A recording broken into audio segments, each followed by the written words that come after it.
NBC Sports Desk. Here's your host, Matt Veskurzian. A look at the Chicagoland Speedway, the Tri-Oval in Joliet, Illinois. Site of today's 300-mile Busch Series race, as well as tomorrow's Tropicana 400.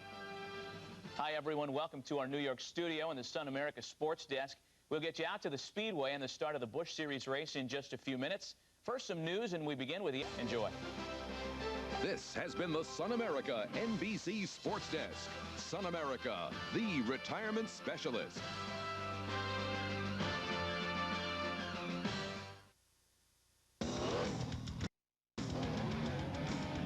You are watching NASCAR on NBC.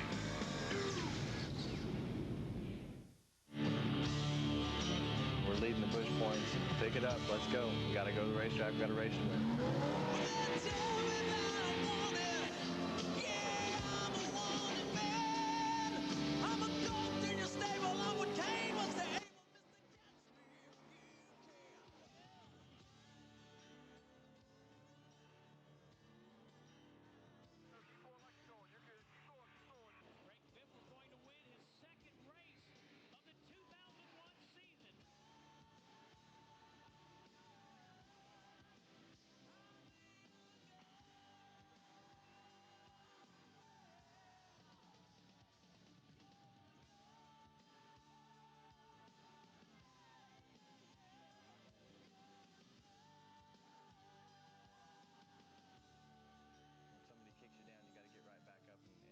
Do all you can to get back on top. You got to keep fighting. Give me fuel, give me fire, give me double shot is out!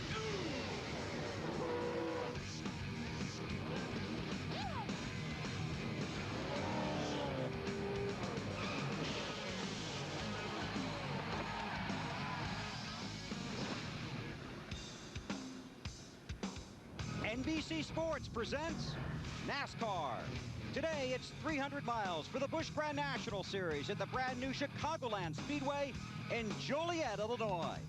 Hello, everyone. I'm Bill Weber, and NBC Sports is happy to welcome you to our coverage of the NASCAR Busch Series. We'll be here all the way through the checkered flag in Homestead, Florida, and together we'll crown a new Busch Grand National champion. Right now, there's a huge pack chasing two talented drivers in the race for that championship. On top of the points, Kevin Harvick and Greg Biffle. This is the first race for the Busch Series here at the Chicagoland Speedway. Tomorrow, the Winston Cup stars will take to the track for their first race here in the Tropicana 400, and our NBC Sports coverage begins Sunday afternoon at 2 Eastern time. Now, there are 75,000 grandstand seats here at the Chicagoland Speedway and 3 right here in the Winston Cup garage. That's where I'll be throughout the day. Behind me, the Winston Cup guys have finished practice for the day, but pre-race preparations continue. I'll have updates throughout the afternoon. But right now, we're closing in on the green flag for the Busch Series. Let's take you to pit road. Here's Matt Yoakum. Bill, Kevin Harvick continues to impress in 2001, displaying discipline and determination while running a tough and tiring 70-race schedule. The Blue Deuce will roll off 4, trying to regain lost championship momentum as Harvick has seen his points lead shrink for 3 straight weeks. But here in Chicago, Harvick is racing more for pride as he and title nemesis Greg Biffle are tied at 1-all in new track wins this season. Winning today would not only give Harvick an edge in a bitter rivalry, but points toward a championship. Today, Burns. Matt, one of Greg Biffle's sources of pride has been taken away this weekend at Chicagoland. As a driver, he likes to take a big sweeping arc into the turns to set his car up to run fast. But at Chicago, the track won't take that. There's no groove that way. He could not run as fast as he wanted to, and he only qualified 7th. Talking with crew chief Randy Goss, he said, "We are off our game." For two guys that are on their game, let's go to Marty Snyder. Indeed, Dave, Ryan Newman and Jimmy Spencer stormed to the front of the field in qualifying on Friday. But that's where the similarities between these two come to an end. Just check out the numbers. The youngster Ryan Newman, this is his 8th NASCAR Busch Series start. For the old veteran Jimmy Spencer, this is start number 173. Spencer has 10 career wins. Ryan Newman 0, which means today the goals for these two are very much different. For Ryan Newman, just finish all 200 laps. Get as much experience as possible, and don't worry about the finish. For Jimmy Spencer, he said he has 2 goals. Number 1, get to the bottom as fast as you can. That's the fast way around this racetrack. And number 2, anything less than a top 5 would be a disappointment. To Bill Weber at the War Wagon. Thanks, Marty. For the first time, fans from the great sports city of Chicago and the Chicagoland area have gathered for NASCAR, and the Busch Series is ready to welcome them. Let's go trackside. Dunleavy. Gentlemen, start your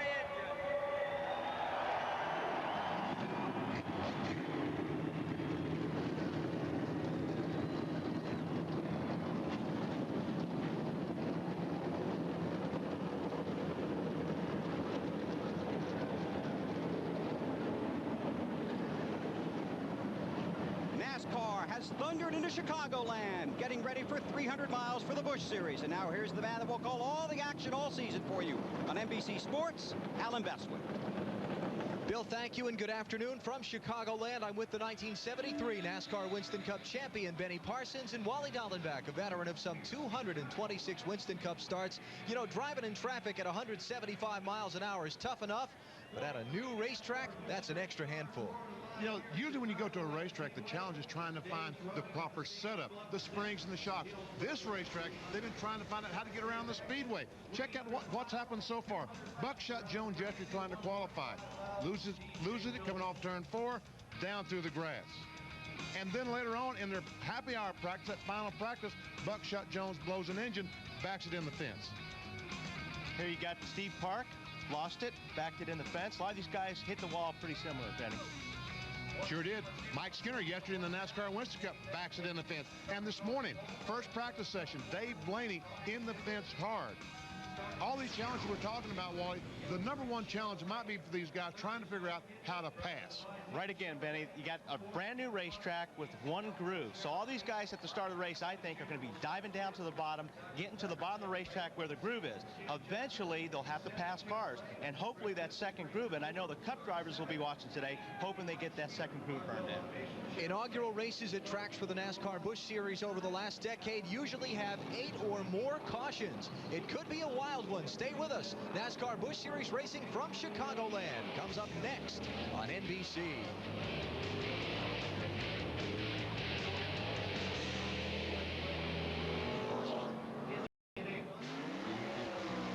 From the quarter mile at St. Louis to the third turn at Talladega to the pits of Laguna Seca. Wherever innovation is the margin between win and lose, the pros reach for the same tools you do. Craftsman, the official tools of CART, NHRA, and NASCAR.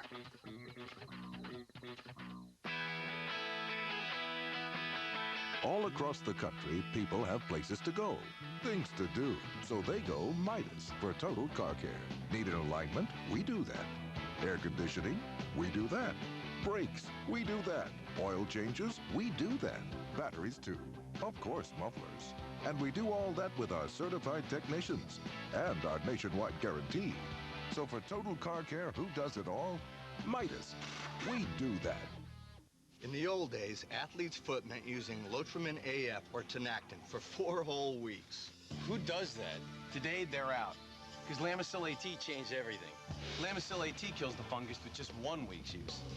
So you really have 4 weeks to use those other guys? When your feet itch and burn, using Lamisil AT 1 week keeps you athlete's foot free for 3 months. Those old-timers, they don't promise that. It's in a league all its own. Lamisil AT, the best way to cure athlete's foot. The NASCAR Busch Series at the Chicagoland Speedway on NBC is brought to you by Smooth Busch Beer and Easy Drinking Busch Light. Busch, the proud sponsor of the NASCAR Busch Series. By Lamisol, AT, the best way to cure athlete's foot. And by Midas. Keep a good thing going. Go Midas. Cars are on the track here at the Chicagoland Speedway, about a lap and a half away from the green flag in the start of this afternoon's 300-mile event. Let's take a look at the starting lineup. Ryan Newman driving for Roger Penske. Won the pole, his 3rd of the season, his 8th Busch Series start. Jimmy Spencer has won 2 of his last 3 Busch Series races. He's on the front row. Matt Kenseth and Kevin Harvick, a couple of 12 drivers doing double duty this weekend. They'll also run the Winston Cup race tomorrow. On the inside of row 3, Bobby Hamilton Jr., his 8th top 5 start of the year, and Jimmy Johnson scheduled to join Jeff Gordon next year in NASCAR Winston Cup. Inside of row 4, Greg Biffle and Mike Skinner. Look for something out of this row. Row 5, you've got Kevin Grubb. He has had his best success of the season in the last 3 races, from 24th to 16th in points. And Randy LaJoy, Daytona winner's best this season on a 1.5 mile, is 4th in Nashville. Jeff Burton in row 7, making just his 4th Busch Series start of the season. Row number 8, Kenny Wallace, 12th in points. He's got 7 top 10 finishes. He'd like a whole lot more. Back in row 9, Kevin LePage and Tony Raines, 3rd at Kentucky. Felt like they might have a shot for the pole here. Qualifying one of the slowest laps they ran. Chad Little and Buckshot in row 10. Row 11, Ron Hornaday was in the top 10 in his last 2 races in the number 11 car. Also, we got David Green. 2 of his 3 top 10s in this year have been on 1.5-mile racetracks. Michael Waltrip had a 3rd place finish in Atlanta, another 1.5-mile racetrack. He's back in row 13. And there's Scott Wimmer driving for Bill Davis with Mike Wallace in the 14th row. There's Jeffrey Bodine alongside Hank Parker, I should say Hank Parker first, and Jeffrey Bodine in row 15. And in row 16, Jason Keller having a terrific year. 7 top 5s, a win at Loudon. Got Larry Foyt and also Stedman Marlin, which is in his 3rd Busch race start. Also in the next row, Dan Pardis and Ashton Lewis Jr. And looking at the rest of the starting field, 43 strong. In today's 300-miler, let's mention that Buckshot Jones and Steve Park will have to drop to the tail end of the field because they're both in backup cars since qualifying, and also Derek Cope will fall to the rear from 32nd starting position because his team made an unapproved engine change. Final reports from pit road before we go green. We start with Marty Snyder. And guys, one of the big keys today is going to be how cars negotiate traffic. I talked to Mike Skinner early this morning. He said that is the biggest key today. There's only one groove here. How you catch cars in front of you and the momentum you have in effort to pass them is going to be the biggest key. Mike Skinner was one of the best at those in Happy Hour yesterday. Let's go to Dave Burns. And Kevin Grubb makes his 100th career start today. If he wins, he's probably going to dedicate it to Jerry Mellencamp, their transport driver. Rocket is at home recovering from a heart attack suffered last week at Watkins Glen. Rocket, get well soon. Matt Yoakum? Jason Keller starts all the way back in 31st. Fuel mileage could play a factor today, but his crew chief Steve Addington couldn't take a chance. They went with a lower gear to try to help Jason get more speed down the corner, down the straightaways, as he tries to move up to the front. Drivers in the outside lane are worried about what's going to happen when they get to turn number 1. It's time to start. Here at Chicagoland, we're underway.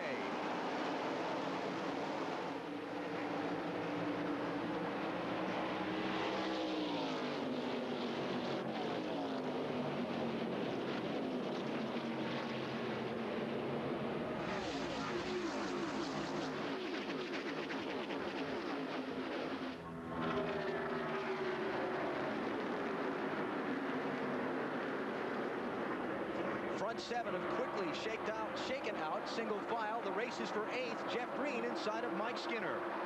That was a good move on Jimmy Spencer's part. He laid back just a little bit when they dropped that green flag so he could dive down and get to the bottom of the racetrack without being hung out. And look at Skinner. He drove that car in 3 car lengths deeper than he should have, just trying as desperately to get to the inside, and it worked. Ryan Newman leads. Jimmy Spencer is 2nd.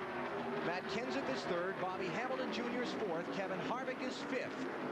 As they come off turn 4, they'll cross the start-finish line and begin lap number 3.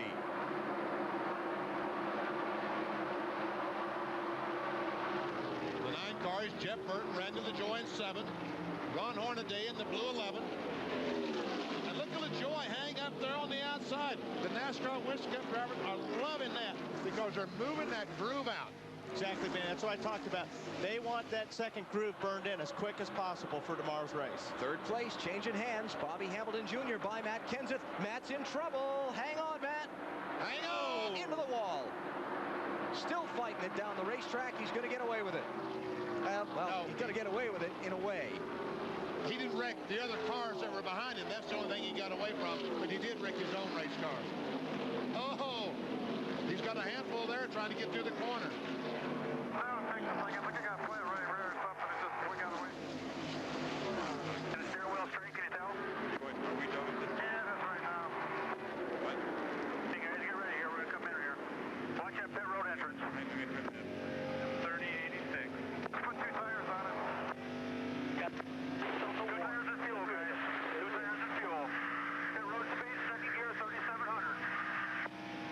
That went by the opening of pit road. Here's another look.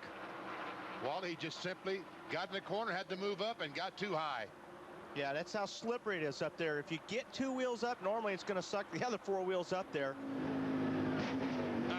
He hit it pretty hard, too. It didn't sound like much, folks, but trust us when we tell you that was hard. I thought he got away with it because he kept the nose pointed forward at all times.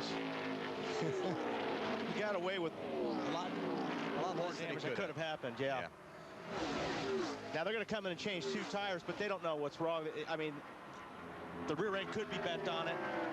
The track bar could be bent.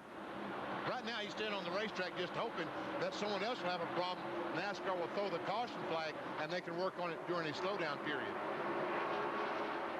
Front four have gotten away from the rest of the pack slightly. Newman, Spencer, Hamilton Jr., and also Harvick in fourth.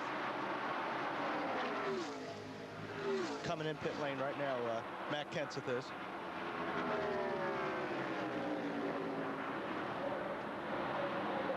This Ryan Newman, the 02 car, all-tail car, man, has he been impressive this year. There you see Kenseth coming down pit road to you, Dave Burns. And Benny, one of the last things that Matt asked his crew to do for him on the pace laps was to remind him when he got to the entrance of pit road, because it's very hard to see. Now, I know you commented that he passed pit road. He may have stayed out there on purpose, but it is difficult for the drivers to see, and that was one of the last things that Matt worked on. They're obviously working on the right rear end now to see if they can fix the damage there, and they also took, looks like they took a spring rubber out as well, 2 tires, and he is gone.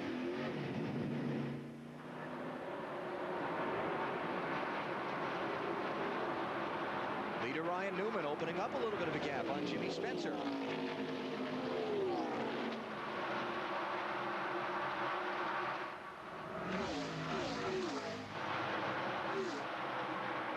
Just underway here at the Chicagoland Speedway with NASCAR Busch Series Racing on NBC. Ryan Newman is your leader. We'll come back with more in just a moment.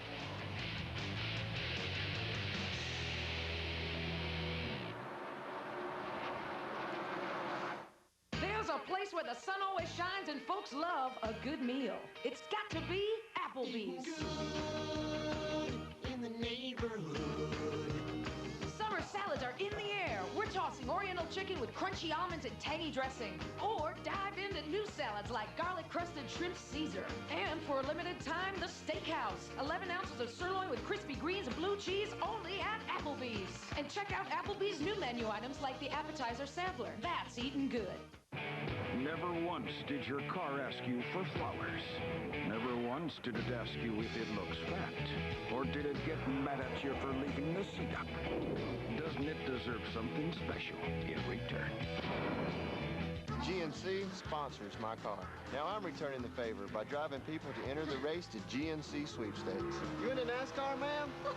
They're giving away thousands of prizes. T-shirts, GNC products, a trip to see me race. Grand prize is a Monte Carlo, kind of like mine. Yours will have doors. You all right there, buddy? Think he'll drive us home? Enter the race to GNC sweepstakes and live well with GNC, the official vitamin store of NASCAR. In the battle against athlete's foot, you gotta have, boom, tough-actin Tinactin. Tinactin pump spray is clinically proven to stop the severe itching and burning of athlete's foot. Tinactin is so tough it even prevents athlete's foot. So get, boom, tough-actin Tinactin.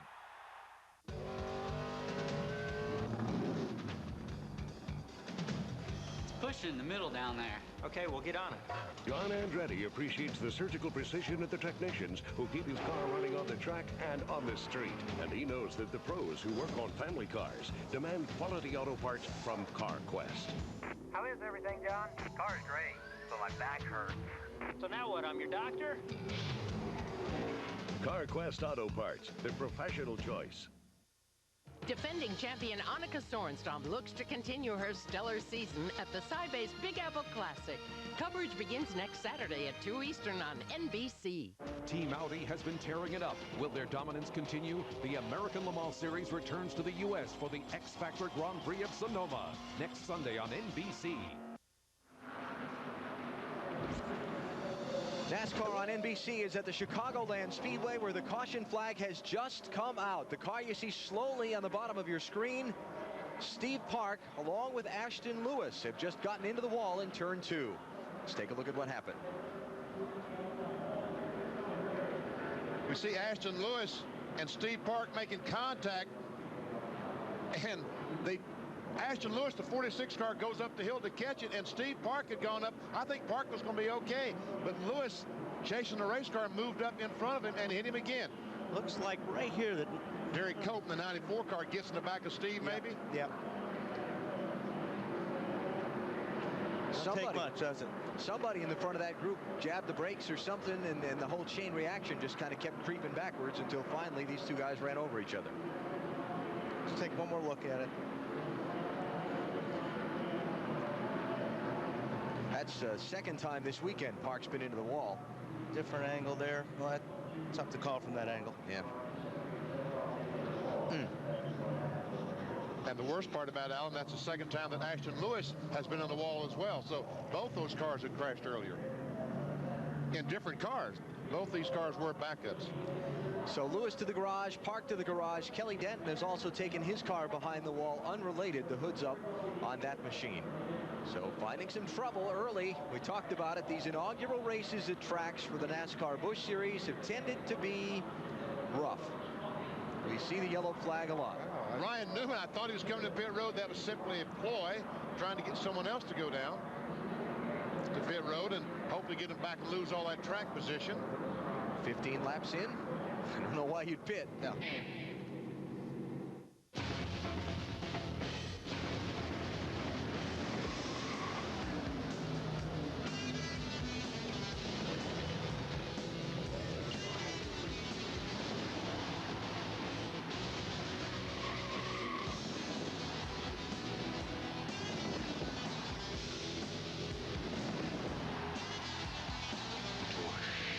For the mountains of Busch Beer. Proud sponsor of the NASCAR Busch Series. Man, we're lame.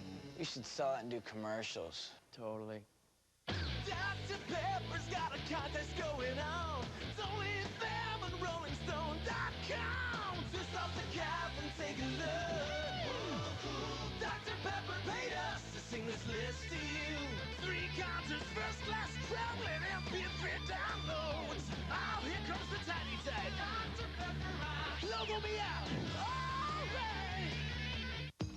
This is Bill. Bill is installing a new belt on his car.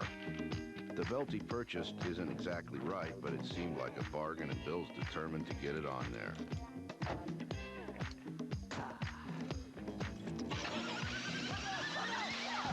That one might be a little tight, Bill. Here's the deal. At Napa, we not only carry the right part, we've got the know-how to make sure that's what you leave the store with.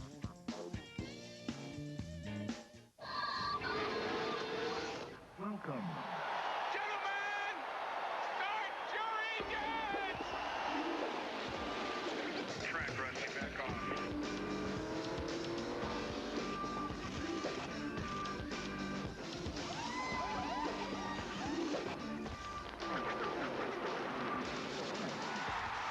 Checkered flag in the win.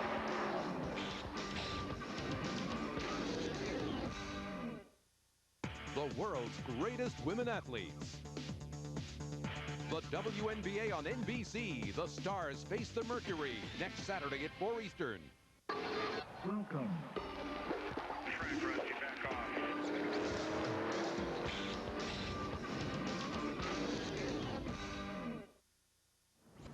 Back at the Chicagoland Speedway with NASCAR Busch Series racing on NBC. We're under the first caution of the race. Happened when Ashton Lewis and Steve Park crashed off of turn number 2. Matt Kenseth got into the wall in turn 4 a little while ago, and I want to go back and talk about that just for a minute more. You know, we talk about the car getting tight or it's pushing. We'll kind of show you exactly what we're talking about here. Let's go inside our Williams Energy virtual car. Down in the corner, preferred line in green. When we talk about tight, here's what happens when the car is tight. It just simply will not turn. Pretty good, huh? Yeah, that's real good.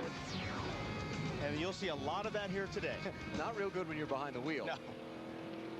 Matt Kenseth is back in 40th position. He is 3 laps down to the race leader. While the cleanup continues, let's take another break, and we'll come back for the restart in Chicagoland.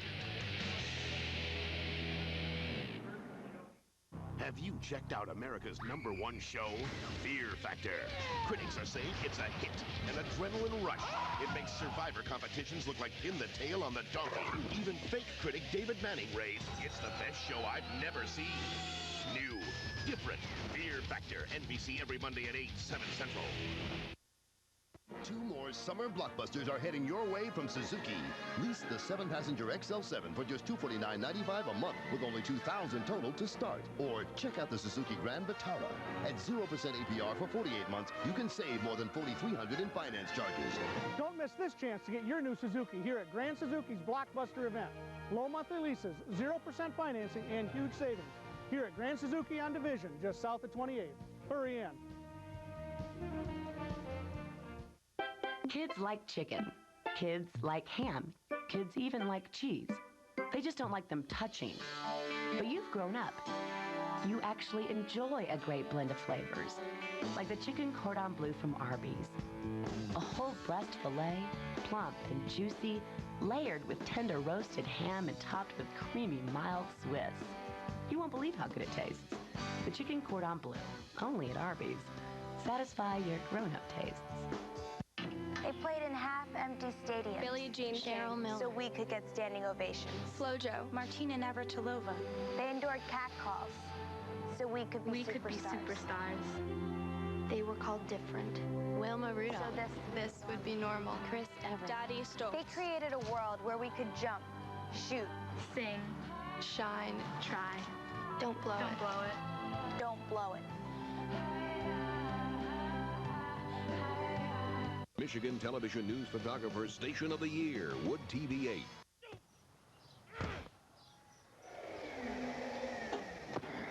That round, Bobby? No, it's these carts. They're so slow.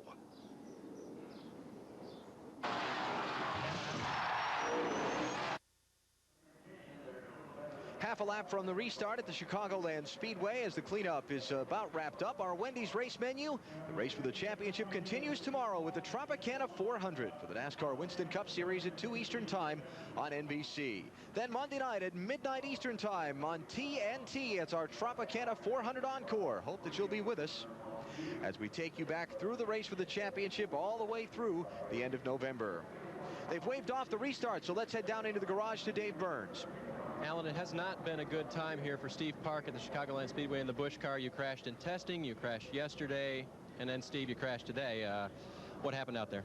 I just first of all feel sorry for all the wheel and engineering guys. I mean, even the people back home, and we don't run a lot of races, and we look forward to all these races and all the wheeling people do. So it's unfortunate to get out this early, but just got crashed and blew an engine and crashed in practice and had to start in the back of the pack. And you get racing back there with some of the guys with a little bit less experience, and you get yourself in trouble. And everyone checked up, and I got hit from behind and got into the guy in front of me, and it just tore up our wheel and Chevrolet like you can see here. So just very unfortunate, because like I said, we look forward to this. This is important for all of us and all the people at Wheeling, so we'll just have to go get him in a couple weeks.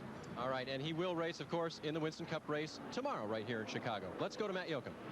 Dave, former series champion Jeff Green started in 9th position, but he's climbed to 7th. He's still complaining about the same condition with his race car that he said about it during happy hour. The car is just very loose on entry and tight off. They're looking at making some changes around their first pit stop, somewhere around lap 64, 65 to Marty. And guys, one of the things that could be a key today is coming onto pit road, pit entrance. Now, Jeff Green thought this might be the case, so he practiced it twice in the Winston Cup Series final happy hour just a little while ago. He said it was very key because it helped him learn how to get onto pit road. Many drivers think there could be an accident for someone trying to come onto pit road today. That's often the case when we get a new pit road. These guys have to practice it. Jeff Green got a little bit of a chance to do that just a little while ago. Jeffrey Bodine, Mike Wallace, Rich Bickle, back racing. Matt is going to try everything he can to get at least one of those laps back here. He's in the right spot. Oh, looks pretty strong there. Kenseth down 3 laps to Ryan Newman, the leader.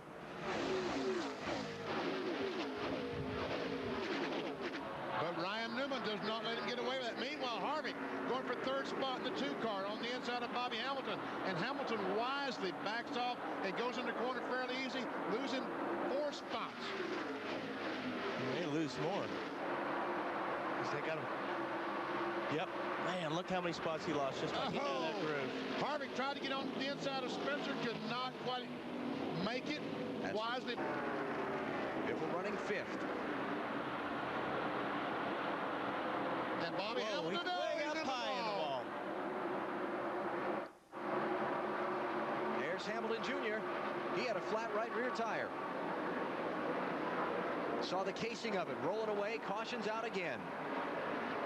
Yeah, we were crediting him just being in the top lane for why he was going so slow, but in fact, you're right, he did have a right rear tire flat. You have an accident. Some of the biggest worries, well, where did that tire come from? I don't know. Is it a left side tire? The right sides are up. Yeah, he's got rear end knocked out of the housing. Yeah, left rear's down. Yeah. There it is. Yeah. It picked up. Sometimes that happens. Yeah, and don't forget, he was also on that high line too. On that restart, he got pushed up there, so he may got into something up there in the gray area that cut that left rear tire down. To pit road, Marty Snyder. And Bobby Hamilton Jr. is in. He said he felt like the right rear tire went flat before he hit the wall, and he has a little bit of right rear damage. It's not too significant, so they obviously will be able to continue trying to get the right side tires changed right now. So he said it felt like it went flat right before he went up high in the groove and then into the wall. They've got some pretty serious damage. You saw the way the car was kind of crab walking down pit road. That means the rear end housings moved over on it, and they're going to have to spend some time to get that fixed. We talk about yellow flags in inaugural races. 2 of them already, and we're only 23 laps in. And heavy damage, not just caution flags for spin outs or debris on the racetrack. Heavy damage to all these cars, and they have decided that he cannot drive the car. They'll have to take it back to the garage area and work on it. We showed you what a tight race car was. Back to our Williams Energy virtual car. Here's the opposite. And Bobby Hamilton was exactly like Bobby Hamilton. Preferred line. Go through the corner, and you see the back end swing out. Up the hill you go. And that's exactly what these drivers have to do. Chase that car right up to the outside retaining wall. Problem is, on a new racetrack, once you chase it up out of that bottom lane, there's nothing there for the car to grip. The pavement just won't hold the race car. Matt Kenseth continuing to get his car worked on. He's had a tough start to this 300-mile NASCAR Busch Series race.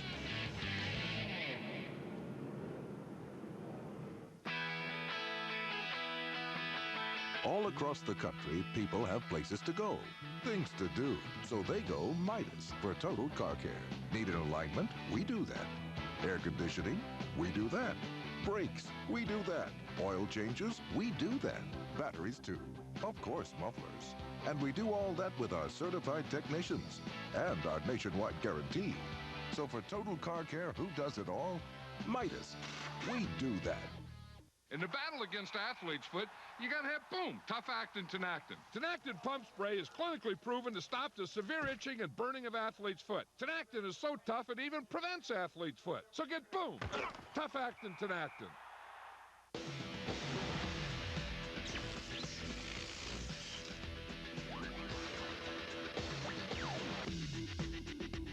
Introducing new Armor All Protectant Wipes. Armor All Shine and Protection, now in a wipe. What makes the new Crispy Caesar Twister from KFC more than just another sandwich? It's the chicken. It's a soft, warm tortilla. It's the juiciness. It's the chicken. Filled with ripe tomato, shaved Parmesan cheese. Sir, it's the chicken. Crisp lettuce, crunchy noodles, 2 crispy all-white meat freshly prepared chicken strips. I told you, it's the chicken.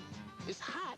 All topped with creamy Caesar dressing. It's cool. For a limited time, get a Crispy Caesar Twister and a Pepsi for just $2.99. All this for $2.99? But don't expect just another sandwich. You're getting a Twister. The NASCAR Busch Series at Chicagoland Speedway on NBC is brought to you by 1-800-CALL-ATT for collect calls. By Aaron Sales and Lease Ownership for less. Racing to save you money. And by KFC. Log on to NBCSports.com for the latest NASCAR news. Plus, check out this weekend's diaries of driver Kevin Harvick, who shares his thoughts on racing in both the Busch and Winston Cup events here at the new Chicagoland Speedway. You can find it all at NBCSports.com. Well, we're going to try and get this one back underway. Had a caution at lap 14, got the track cleaned up, raced a few laps, had another caution at lap 23. We'll go green here at lap 26 and hopefully can run for a little while. And Matt Kenseth once again is on the bottom of the speedway in the 17 car, trying to race alongside, get up in front of the 02 car. of Ryan Newman. And under NASCAR rules, if he can do that, the caution flag comes out again, he would be able to make up the entire mile and a half. I think I said Kenseth was 3 laps down earlier. He's actually 2 laps down and trying to get one of those back.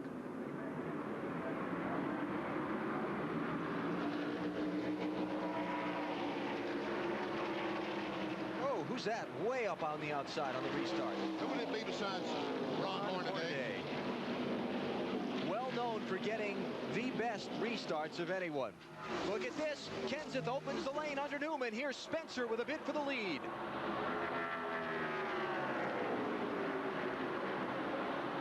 And Newman goes in that corner awfully hard. Will it stick? He's high. He makes it work for him.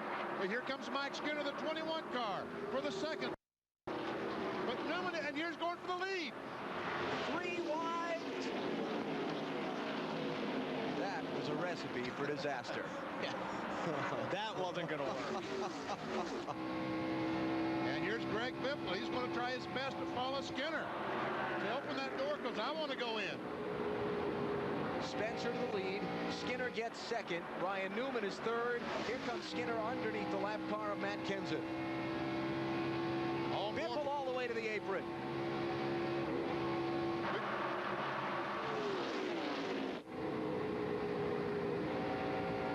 Is this lap 195? They're racing like it. 5 to go? No, I don't think so. Here comes Jeff Green, the 10 car. The 43, Jay Sauter. Jimmy Spencer used that 17 car perfectly on that restart to get the lead. And Matt Kenseth now being shuffled in that outside lane back into the field. Let's hear from Bobby Hamilton Jr., who's behind the wall. He's with Marty Snyder.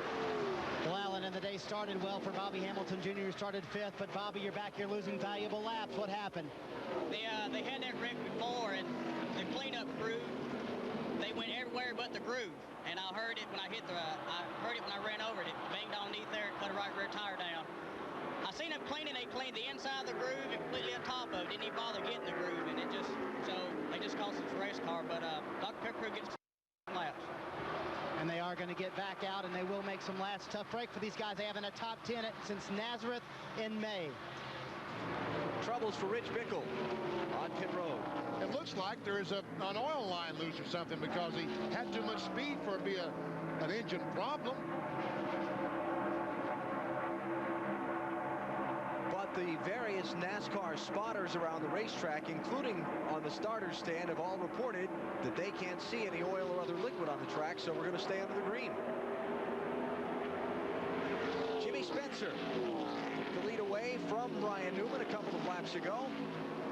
Spencer, Mike Skinner, Newman, Greg Biffle, and Harvick. The top 5. And Jeff Green, Jay Sauter, Kevin LePage, Jeff Burton, and Ron Hornaday. Burton just taking the 9th spot away from Hornaday this last lap by.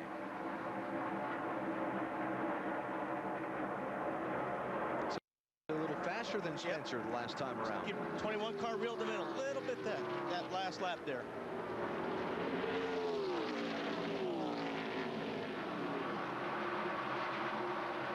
Looks like Mike can stay down a little bit lower than the 1 car right there through the corner, which if he can get up closer to him, he can get off the corner underneath the 1 car, he'll get him.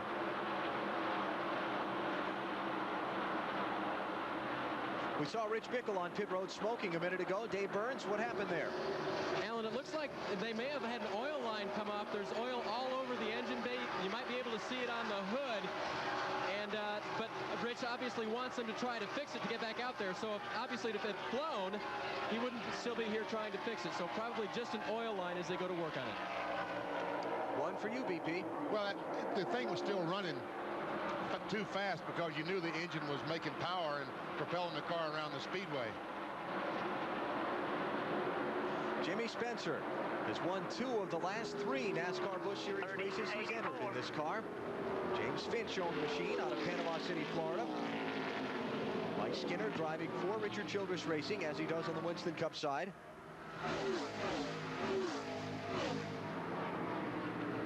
There's Skinner. Also going to be interesting to see if when the 21 car does get up on the 1 car, if he doesn't pick up that dreaded arrow push. Spencer was driving the car in the corner just a little bit too hard and drifting up. like you said just a moment ago, and allowing Skinner to get on the white line and get a little bit of air on that nose. But all of a sudden, Spencer backs off a little bit early, drives the corner down, and keeps the car on the white line, which makes it almost impossible for Skinner to pass. Got a good look at that camera when they came up off of turn number 2 as Tony Raines goes and gets a spot away from Jimmy Johnson. That's 13th place. You got a good look off of turn number 2. The back straightaway here really isn't. It's cut all the way down. It's the back part of the racetrack. Yeah, the back stretch. One of the unique features of this new Chicagoland Speedway.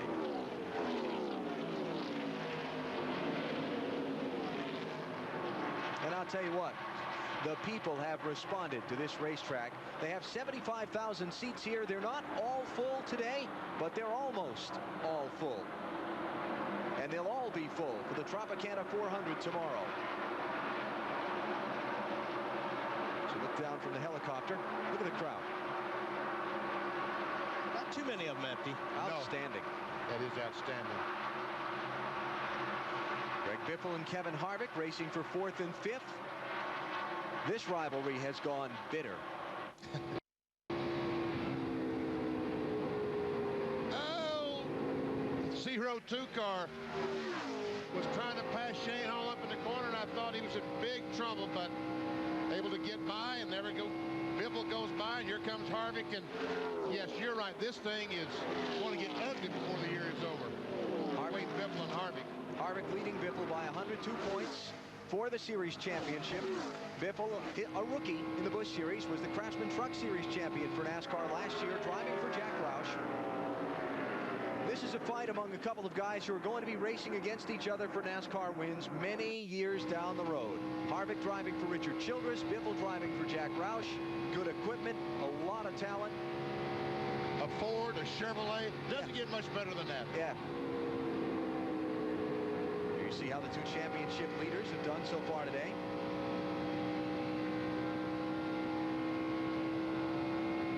That is the pole sitter, Ryan Newman, in front of Greg Biffle.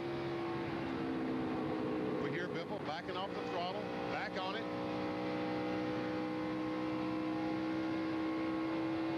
Newman's another one. He's going to be somebody battling these guys for wins for a long time to come.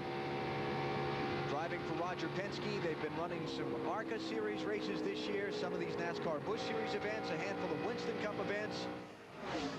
He's been in good equipment, and he's shown some talent in everything he's been in. Dave Burns has another update for us on Rich Bickle. Hey, we just wanted to define it a little bit better for you, Alan. When the oil goes into the valve covers, there is what they call a valve spring oil, or oil to the valve springs. Those are the things that hop up and down so much that they sometimes just break, and they have to keep it cool with oil. And that fitting going into the valve cover was broken, and that's where the oil came from. Caution's out. Dan Partis in the 32 car has gone up in smoke. Left a trail of oil all the way down onto the pit lane where his car now sits. Port Orange, Florida driver. Veteran of NASCAR Goodies Dash competition, ARCA, Winston Cup Series. What do you think, Benny? Do we come in for a pit stop now? Well, that's really a good question. We'll have 42 lap tires you can change under a yellow flag. I'd be coming in, making some adjustments to the car. Good time. Pace car leading the field by the opening of pit road. And here they come. Cars in the triple box. To Matt Yoakum. Jimmy Spencer leads the parade down pit road. He was complaining his car was just a little bit tight. They're going to make an air pressure adjustment in the right front. Let's look and see if they do a 4-tire stop. They've got the tires on the wall. Some teams were talking about 2 tires. They do come around. Matt Hutter goes to work on the left front. No chassis adjustment. Just air pressure. Let's go to Marty Snyder. Away. And Ryan Newman is in. 2 on pits. Man, Biffle. He gets out first. Skinner will come out second. Spencer third. Newman fourth. And then Harvick fifth. You'll have then Jeff Green off the pit lane in 6th position. So lead change on the stops, and Greg Biffle goes to the head of the class. We're under caution for the 3rd time here at Chicagoland Speedway on NBC.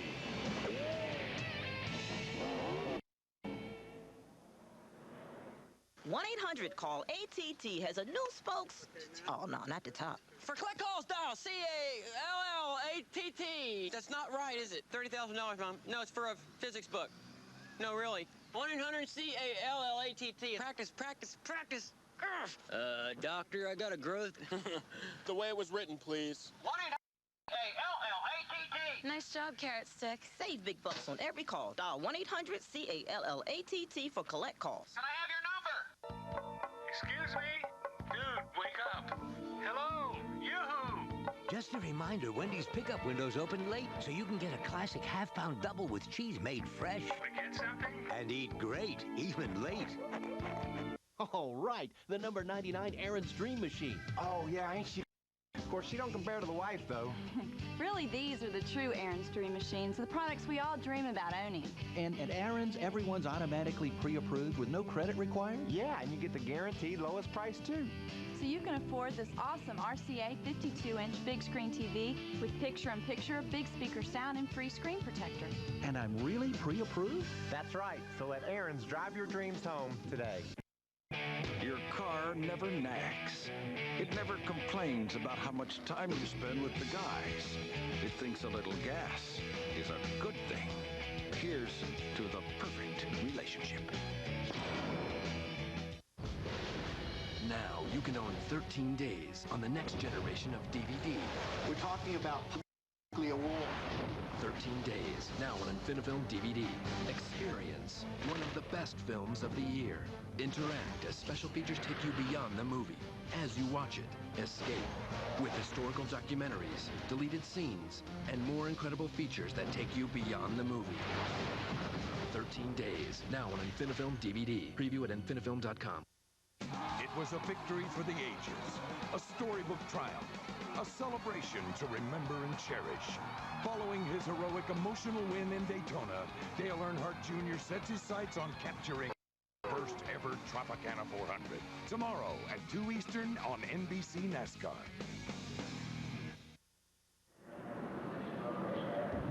Chicagoland Speedway and NASCAR on NBC. Sam's Club presents the Hills Brothers 300 for the NASCAR Busch Series Pit Stop Summary.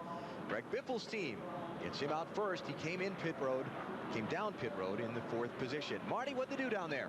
Well, Alan, first of all, the stop was lightning fast, and they took 2 tires. Randy Goss is his crew chief. Randy, why 2 tires? Well, there's a lot of stuff going on right now. I want to get him out front. How the thing goes, and maybe hang out up in the front till the fuel window comes to us.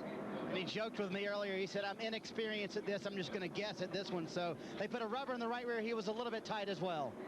Let's go back upstairs. Pace cars off. Here we go. Biffle out in front. Matt Kenseth going to try and get one of his 2 laps back once again.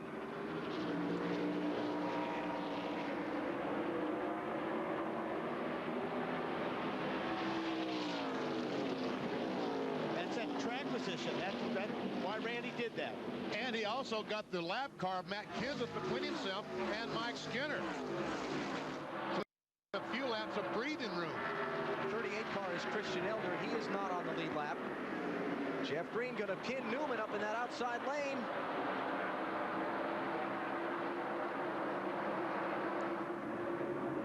Skinner's alongside the 17 of Matt Kenseth. Will make that pass going down in turn 1. And here they are 3 wide down the front stretch.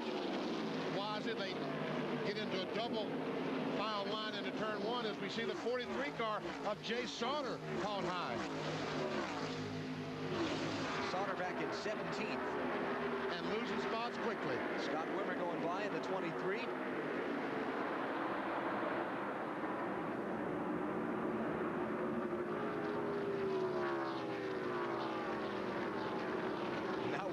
Going to not only lose that spot back to Sauter, but Kenny Wallace and maybe 3 others are going to go by him. Jason Keller in the 57. Selton Sawyer in the red car, the 98 machine. That reminds me of being in Dover, being in that high line. Please let me in, somebody. David Donahue leaving pit road. He's way high up in 3 and 4. Hornaday scraping the fence. I think he did scrape it. I don't believe Hornaday hit it too hard. But he did scrape it, I believe. Armando car. Gonna need a new paint job now. Lucky he doesn't need a whole lot more than that. Started to mention David Donahue. His second spot changes hands. Kevin Harvick by. Donahue had been on pit road for a number of laps. The hood was up on his car. He's just gone back out on track. He's in 37th spot. 5 laps down. Moving ahead from Harvick in 3rd position to Greg Biffle, the race leader.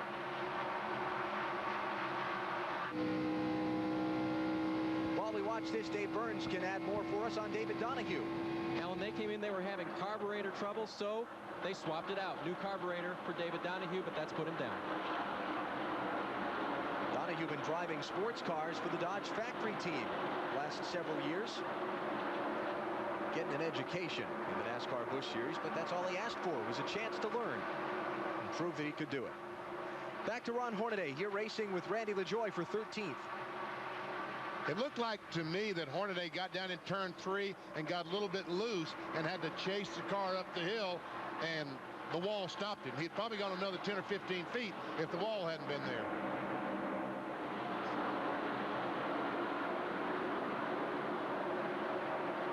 Meanwhile, Mike Skinner is closing in on Greg Biffle, so it looks like that 4 tires might be better than a 2-tire change. A lot of guys on pit road right now are waiting to see what is going to happen right here on the 2-tire against a 4-tire change, because now there'll be a lot of monkey see, monkey do. I think if 2 tires work, a lot of cars will go 2 tires next time. Skinner's last lap 0.4 of a second faster than Biffle's. More from Greg Biffle's pit. Here's Marty. Well, Wally just talked about Winston Cup teams watching. Here's something they want to look for. This came off Greg Biffle's car. That caution was very well timed. That is a big cut. That was the right rear tire for Greg Biffle. And about 10 more laps, that would have been big trouble. He probably would have blown the right rear tire. That little cut would have caused big problems for Greg Biffle. That caution flag and the ensuing pit stop, very well timed for the leader now. Let's go to Matt Yoakum. Mike Skinner is trying to pick up his second Busch Series victory. Pit road under that caution in second, left in second, no adjustments for the 21 machine. In fact, Gil Martin Scrucci took a look at the tires after they came off. They made a 4-tire stop. The tires are very good. The wear very good as they expected. They're in good position right now, just riding.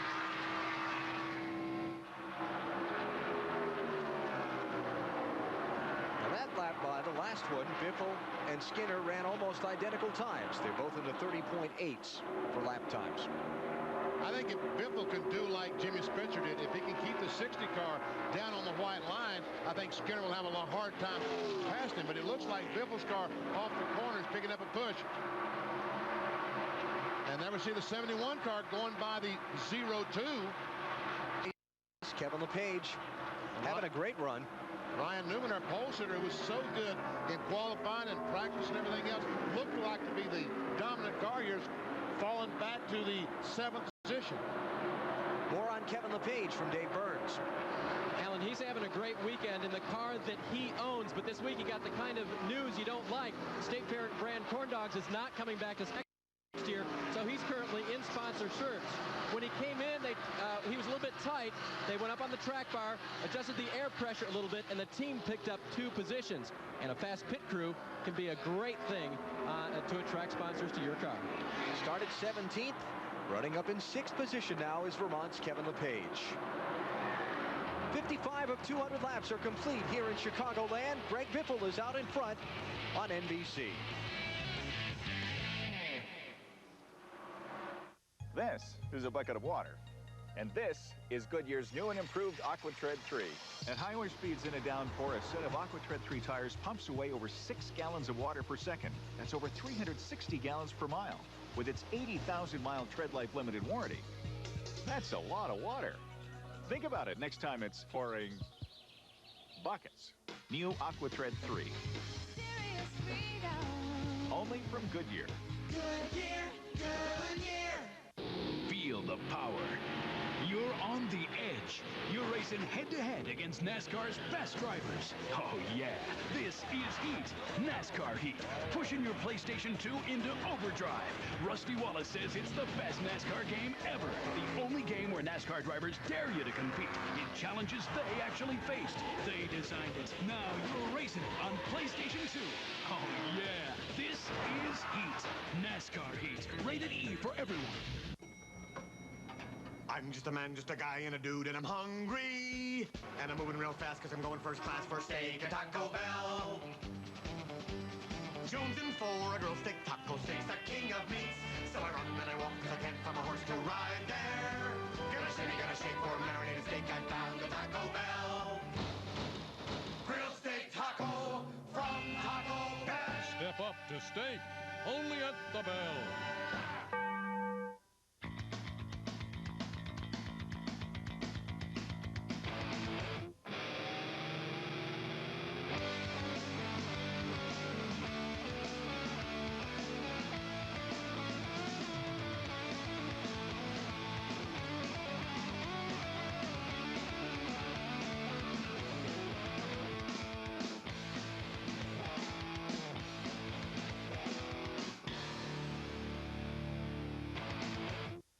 Now the Downer Channel and Cat Lassie. Cat Lassie, run through! Go, girl, go! Cat Lassie will save me. The Downer Channel, 1 week from Tuesday on NBC. Monday at 8, 7 Central. Don't miss out on back-to-back brand new episodes of Biffle and Mike Skinner racing for the lead. Over on the right side of the car. See Greg moving around in the car, letting the wind in that down.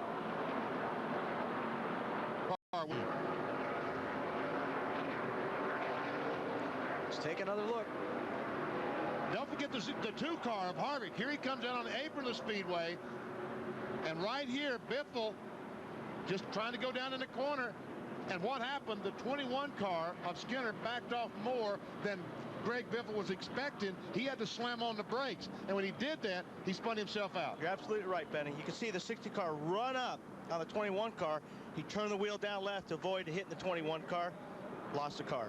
Almost wiped out the top 3 cars right there. Oh, no, that hurts.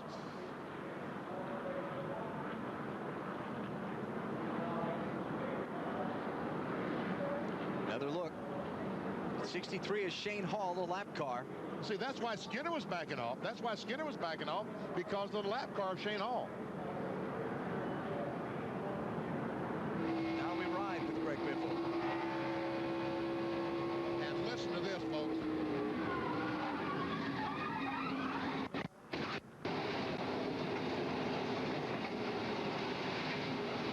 That's no fun.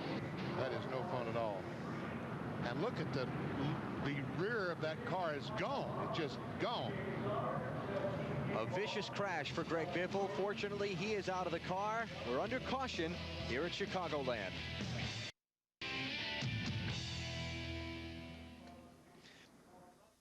In the old days, athlete's foot meant using Lotrimin AF or Tenactin for 4 whole weeks.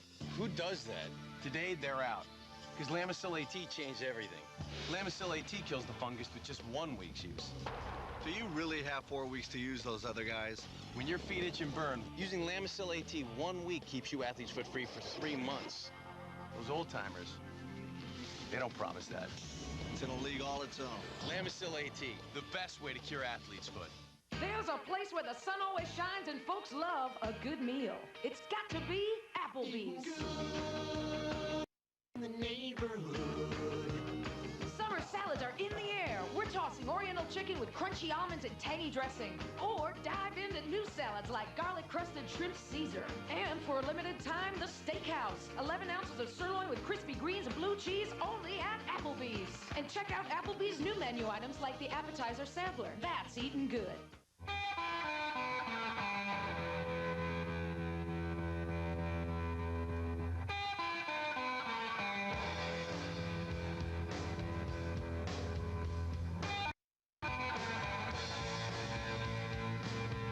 Smooth and refreshing as a mountain stream. Busch.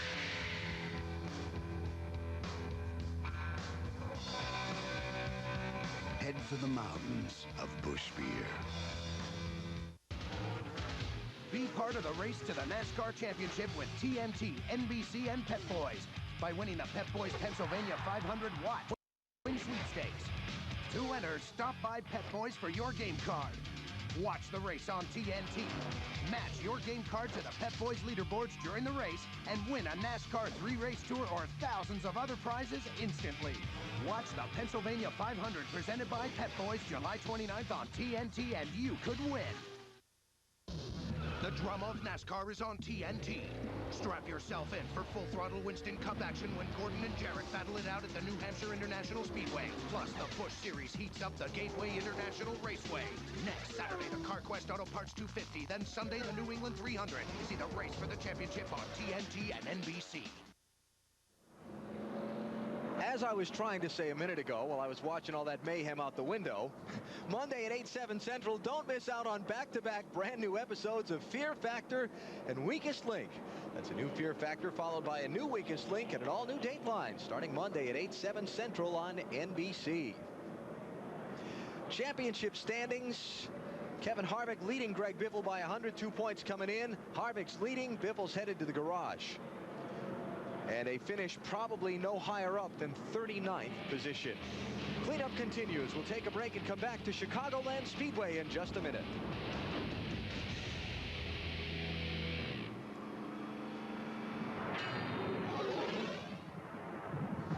Quick question. They all have the same body. They all have the same skill. Who's going to win? Answer, the one who decides.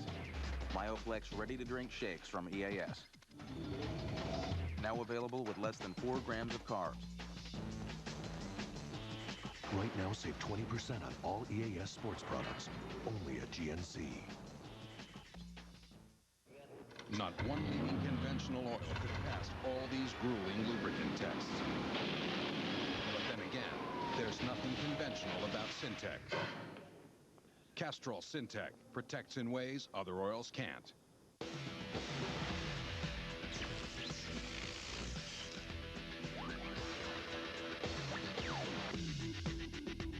Introducing new Armor All Protectant Wipes. Armor All Shine and Protection now in a wipe.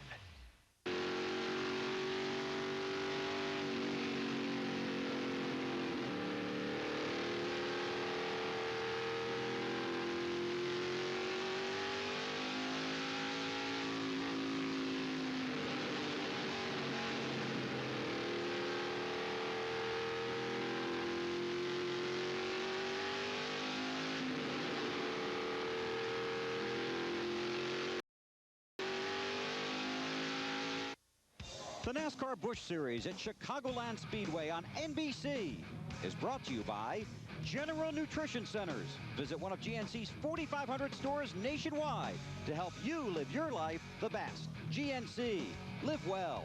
And by Castrol Syntec Full Synthetic Motor Oil. Protects in ways other oils can't.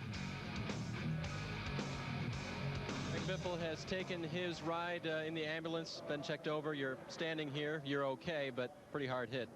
Yeah, it was. You know, it's I feel bad for the Granger, all the Granger guys. You know, it's Granger's hometown, and the guys did a great job building a new car for us here and came and tested here. So I thought we'd have a good run, but guys got a little racy on lap 60 there, and you know, Mike Skinner got in the brakes real hard going down in the corner, and I got in the brakes hard not to run in the back of him.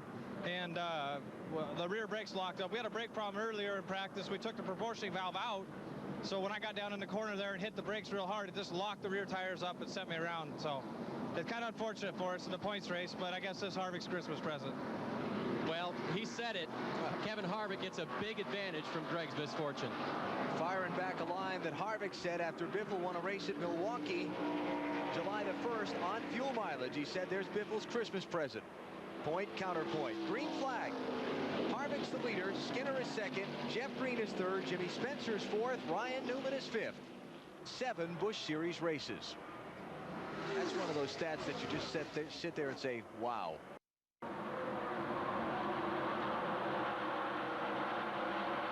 Some people have criticized this year Kevin Harvick for trying to run both the NASCAR Busch Series and NASCAR Winston Cup. But I tell you what, it hasn't seemed to bother his performance in either one. He's been very, very strong in the NASCAR Busch Series and one of the leading contenders to win each and every week in the NASCAR Winston Cup.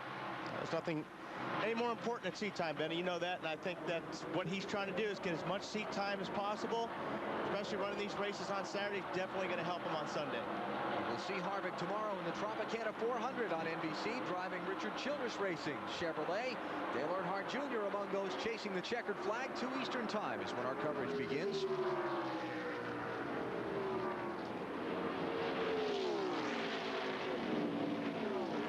I don't know how long Mike is just going to want to sit there and ride. Because he really, that 21 car, to me, appears to be very, very fast. Yeah, I think Mike's car can stay down lower. See the 2 car pushed up there a little bit off of 2, so.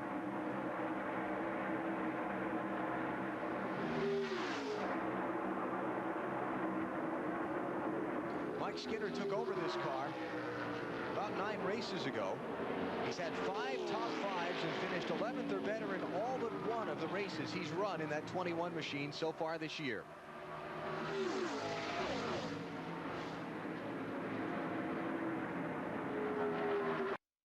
Skinner with a hard crash here in his NASCAR Winston Cup Series machine yesterday morning.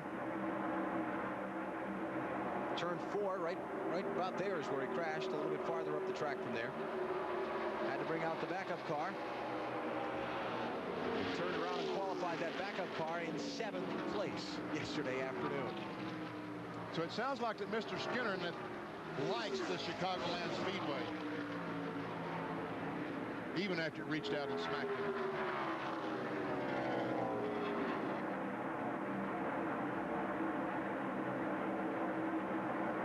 Jeff Green running 3rd, Jimmy Spencer 4th.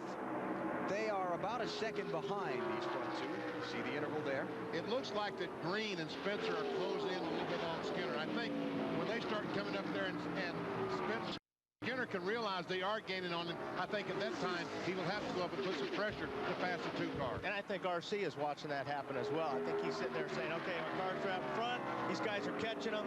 Let the 21 go. Let's go back and take a look at what happened to Mike Skinner in that NASCAR Winston Cup crash. This was Friday morning in practice at turn 4. Just coming into 3 there. Car just stepped out on him and backed it in the wall. And which was real easy to do here. Like I said, we got the groove. You look at the groove right there, how narrow it is. And look how much wider it's gotten, although it's not really 2 lanes. It is getting better.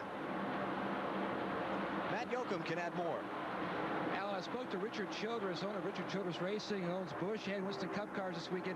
I said, how bad was your Friday the 13th? He says, well, the 30 Winston Cup car had a fuel pump problem. As I walked around the corner of the garage, I looked up to see Mike Skinner hit the wall. I walked back over to the garage, and the 30 car blew up its engine. He says, then the 21 Busch car had a broken rocker arm, but it turns out they just had bad spark plugs. Then the 59 Busch car blew an engine. He says, then right in happy hour for the Busch series, I look up and Steve Park crashes the 31 Busch car, which is not part of RCR, but right behind was the 2 and 21 RCR Busch cars. He says, I could not wait to see the red and black flag signifying the end of practice. I could not wait for the 14th to roll around. Friday the 13th, some racers are extremely superstitious, and there are a lot of people not happy to see yesterday's calendar. Kevin LePage running in 6th. Tony Raines having a great day so far. Started 18th. He's up to 7th in the 33 car. There's Tony. And again, as I said at the very top of the show, the 33 car, Tony Raines, and talking to that crew this morning, they said in practice he was one of the best cars here. Qualifying was the sorriest lap they'd run the whole time here. Tony has 3 top 10 finishes in the last 4 races. Team starting to run consistently up front, which is what you have to do to put yourself in position to try and score a win. 77 laps complete, 123 to go. It's NASCAR Busch Series racing from Chicagoland Speedway. NASCAR on NBC.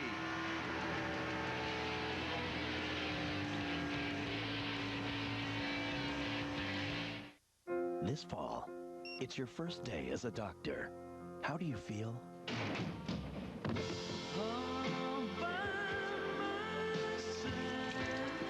Don't look at me when we're moving somewhere.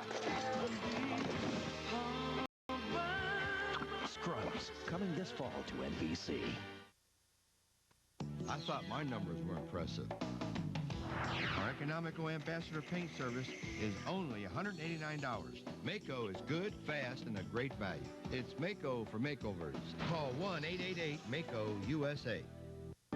Anywhere, any place. Get the day's local headlines via email to your work or home computer, pager, or cell phone.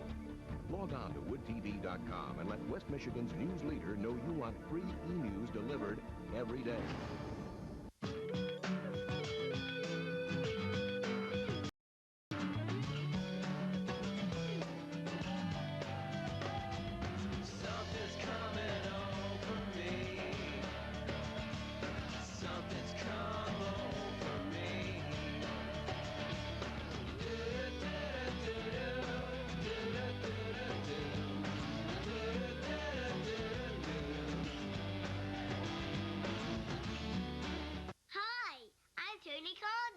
Our ad agency told me if you want to sell your wraps, Tony, put kids in your commercials. Simply Blimpie for hand-rolled wraps. Blimpie Subs and Salads has new summertime wraps. Try the ultimate BLT wrap, a great combo of capicola ham, cheddar cheese, crisp bacon, lettuce, tomato, and special dressing. Served in a tasty tortilla wrap. Blimpie Subs and Salads. Great sandwiches, new great wraps. Head into Sports Overtime Sunday night on 24-Hour News 8.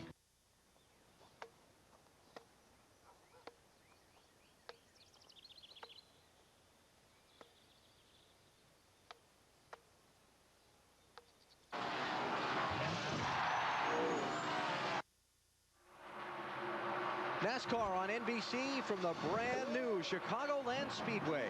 It's the NASCAR Busch Series 300-miler today. Tomorrow, the Tropicana 400. You'll see it live at 2 Eastern Time. Our Napa Field summary.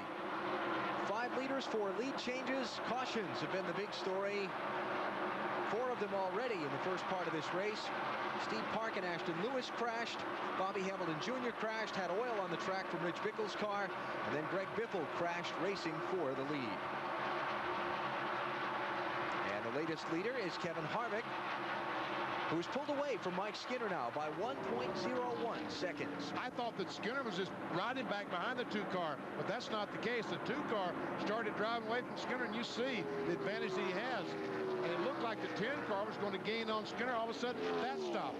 Right now, these cars are in this position and just seem to be locked there. And the 2-car right now is definitely lapping the quickest laps. About a 10th quicker every lap. Jay Sauter's car is being pushed behind the wall. Derek Cope is on pit road. Fire? Looks hot. Man, is there a fire. Wow, look. Wow. This guy he's got some smoke. I think he got a blast of heat there.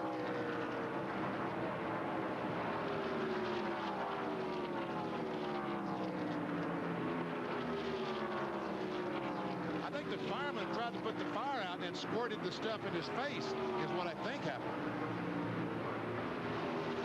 We'll find out. He seems to be getting up. Dave, what do you got for us?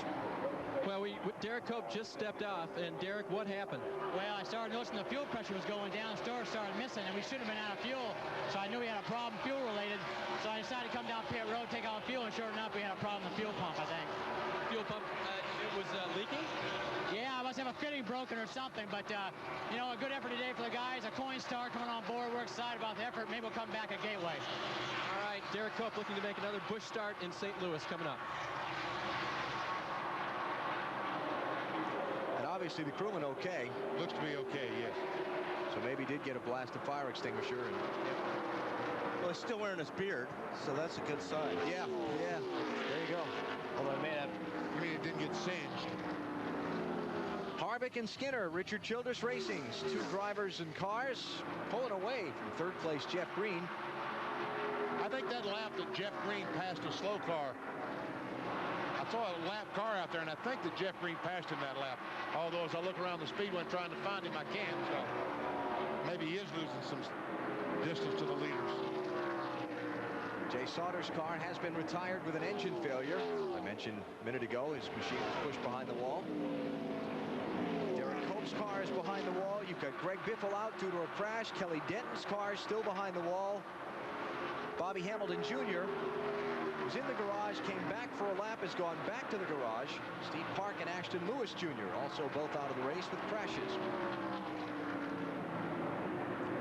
12 laps from halfway.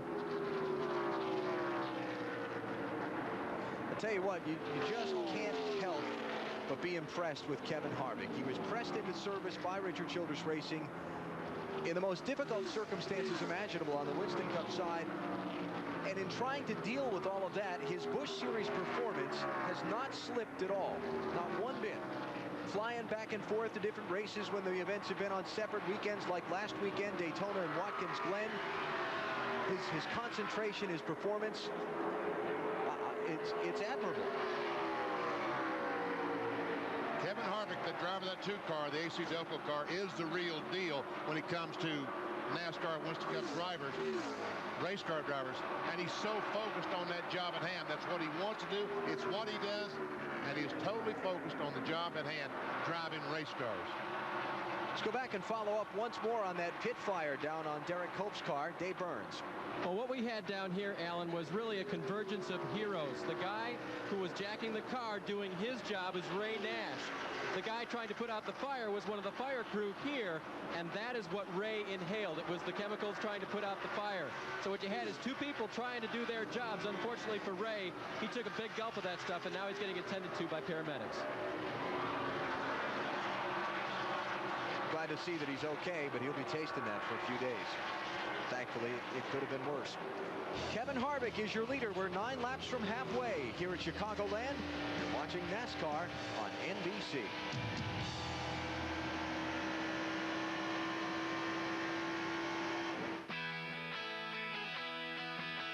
All across the country, people have places to go, things to do. So they go Midas for total car care.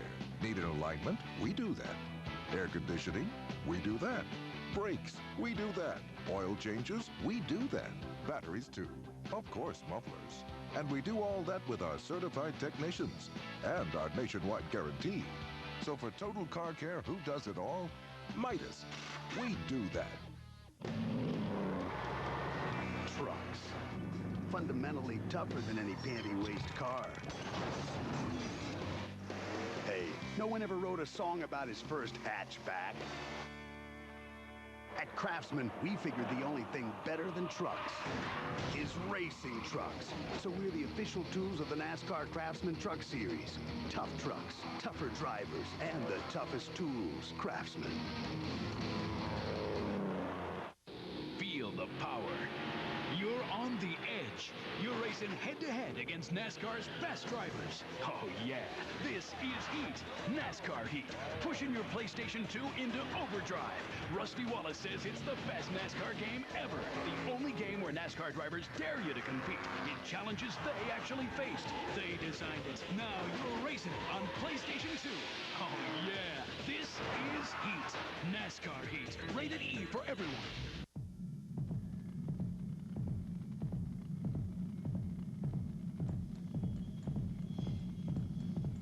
0 to 320 miles an hour in under 5 seconds. At that speed, your life won't have time to flash before your eyes. When time makes all the difference, confidence in your automotive technician and the quality of the parts they use is everything. CarQuest Auto Parts, the professional choice. Team Audi has been tearing it up. Will their dominance continue? The American Le Mans Series returns to the U.S. for the X Factor Grand Prix of Sonoma next Sunday on NBC. Welcome.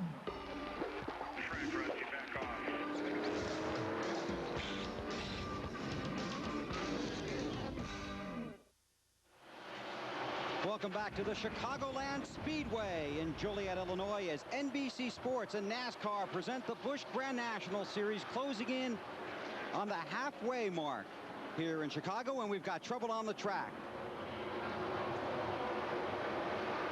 Hank Parker Jr. is into the wall. That is in turn number 2. Caution is out. 5th one of the race. And we can see that it would just... He's hurt bad. No, he's okay. He's taking the wheel off. Car's hurt. Car's hurt. And I'm sure that Hank Parker Jr. doesn't feel 100% because we can see some heavy damage to the right side. NASCAR camera, he's moving around in there. See, the guys immediately went down to their monitor in their pits to see if they could see what was going on, because they knew we'd have a camera on Hank Parker, and they also knew we had a camera inside the car. The caution came out when we were about 15 laps away from pit stops.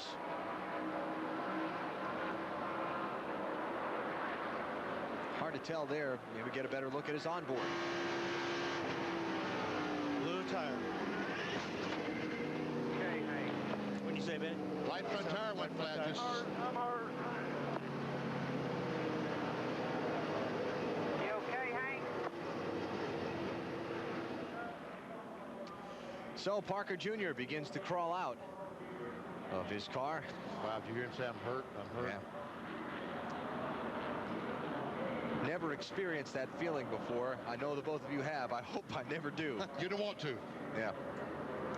Pit stops coming up for the leaders. They were last in at lap 42. We were about 15 laps away from stops under the green until the yellow came out. We saw a couple of people take only 2 tires last time. I don't think we'll see that this time. I want 4. I want all the stick I can get. It's crew chiefs that make those decisions, put on 2 tires, not drivers. And I don't agree with them all the time. Harvick, Skinner, Green, Spencer, Newman, the order of the top 5 as they come onto pit road. We go to Marty Snyder. And Kevin Harvick comes in the leader, 3,800 in second gear. He is a little bit tight off of the corner. They're taking a half pound out of the left rear. Now, they considered a track bar adjustment, but I think they're going to forego that. This will be a 4-tire stop for Kevin Harvick. They dropped the right side tires. They're coming to the left side now. The car is very good, but again, just a hair tight off the corner. He is very happy with it. However, Jeff Green is off, so is Skinner. Oh, and Harvick stalls the car. They drop the jack. He stalls the car. They're going to have to push it, losing valuable spots here on pit road. Is the NASCAR Busch Series points leader as the whole field goes by. They will now back. I think they may have broken the clutch when he dropped the jack, and indeed they are going to push now. Kevin Harvick behind the wall. They have probably broken the gear on the car as he couldn't get it to go off pit road. Greg Biffle, Merry Christmas. So much for that Christmas present. They keep passing this one back and forth. Right there, right there. The concrete pads where the cars are pitted just grip the tires so hard. As a driver, you really have to be careful with the clutch. You have to be careful, but it's hard to be careful. I mean, you see all these guys getting ready to take off and get on the racetrack. Man, when they drop that jack, you just light the thing up. Ryan Newman won the race off pit road. It's not the clutch that broke, it's the gear that broke. Yeah, but I mean, the clutch is how you let it out, determining how much stress you're putting on that rear end gear. Exactly. Hey, get her down. Get her over there. Don't get Got to get the car back out of the opening. They'd park it right in the opening, where if they needed to move an ambulance or a fire truck right there, guys. Just behind the walls, all at once. It's still in the way. Yeah, they'll probably let him do it there. Go help Jenkins to make sure we got everything. Let's go to Dave Burns. Kevin LePage was back on pit road. It was his second pit stop. They had a great 16-second pit stop when he came in the first time. They just changed 4 tires, no adjustments, but they missed 2 lug nuts on the left front. I'm not even sure if they were told by an official, but the guys knew it, and I saw it, and you don't send a guy back out there with 2 missing. But Dave, you don't count. Yes, you do in my book. Huge crowd here at Chicagoland Speedway for the NASCAR Busch Series race. We're back in a minute. Finally, some good news about tires. Pep Boys has lowered prices, like high-quality 80,000-mile Futura tires, now as low as 4 for $179, and 55,000-mile Futuras, as low as 4 for $139. Plus, Pep Boys has quality tires in 10 sizes for imports and domestics from as low as 4 for $99. So come to Pep Boys and get an incredible deal on tires. When it comes to saving money, all you need to know is where to go. Pep Boys. Wendy's makes late nights great nights, serving up your favorites. Hello? Get a Wendy's Classic half-pound double with cheese, even late, because our pickup window's open late. A big Wendy's thank you goes out to the man in the red minivan.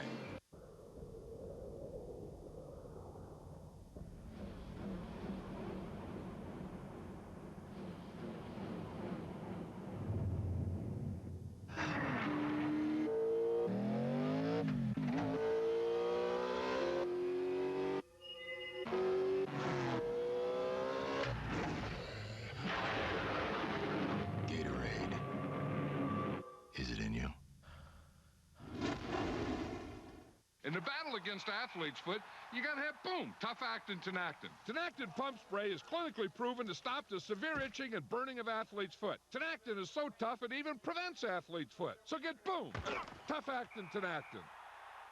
I go this way, and you go this way. I go that way, you go this way. Yes. They fought some tough enemies. I'm sorry, man. Did that hurt? But this one is unlike any they've seen. Woo! Egyptian style, girl. Come on. On August 3rd, get ready for a second rush. Chris Tucker, Jackie Chan, Rush Hour 2. I'm finna give you a LAPD. Rated PG-13. Starts Friday, August 3rd at a theater near you. It was a victory for the ages, a storybook triumph, a celebration to remember and cherish. Following his heroic emotional win in Daytona, Dale Earnhardt Jr. sets his sights on capturing the first ever Tropicana 400. Tomorrow at 2 Eastern on NBC NASCAR. Back at Chicagoland Speedway, it's been a rough day on the contenders for the NASCAR Busch Series Championship. Greg Biffle out in a hard crash, racing for the lead back at lap 62. And now Kevin Harvick behind the wall after this on his pit stop moments ago. Listen. And watch the left rear tire. Ouch. Snap goes the weasel. Snap goes the gear, that's right. And you guys can push that all you want. It's not going to go anyplace when you stop pushing. Now the race off of pit road. As you see Harvick's crew working behind the wall. Here's the race off of pit road. Watch Ryan Newman, first pit stall right of your screen. There he is. And Mike Skinner coming left.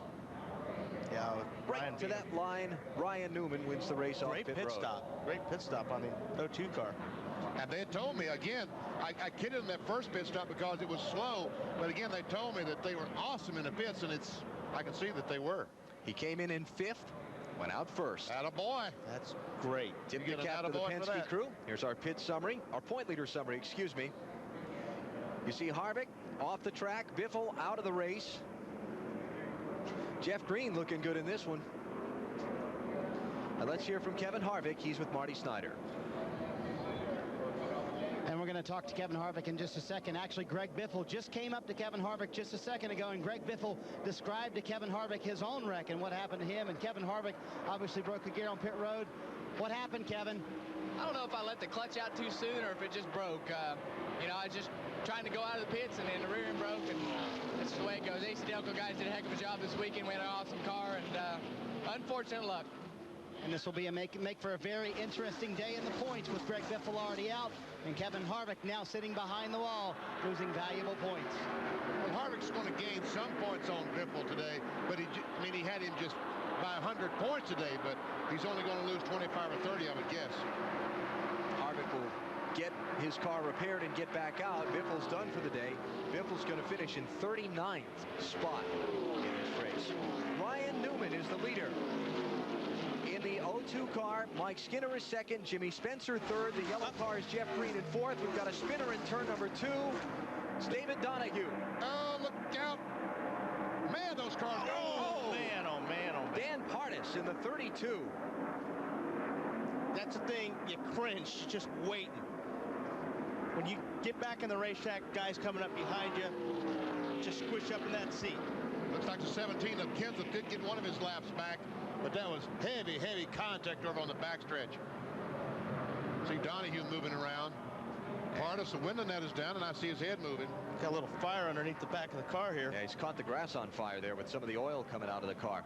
That has destroyed the front end of that machine. The whole machine, I believe, is destroyed.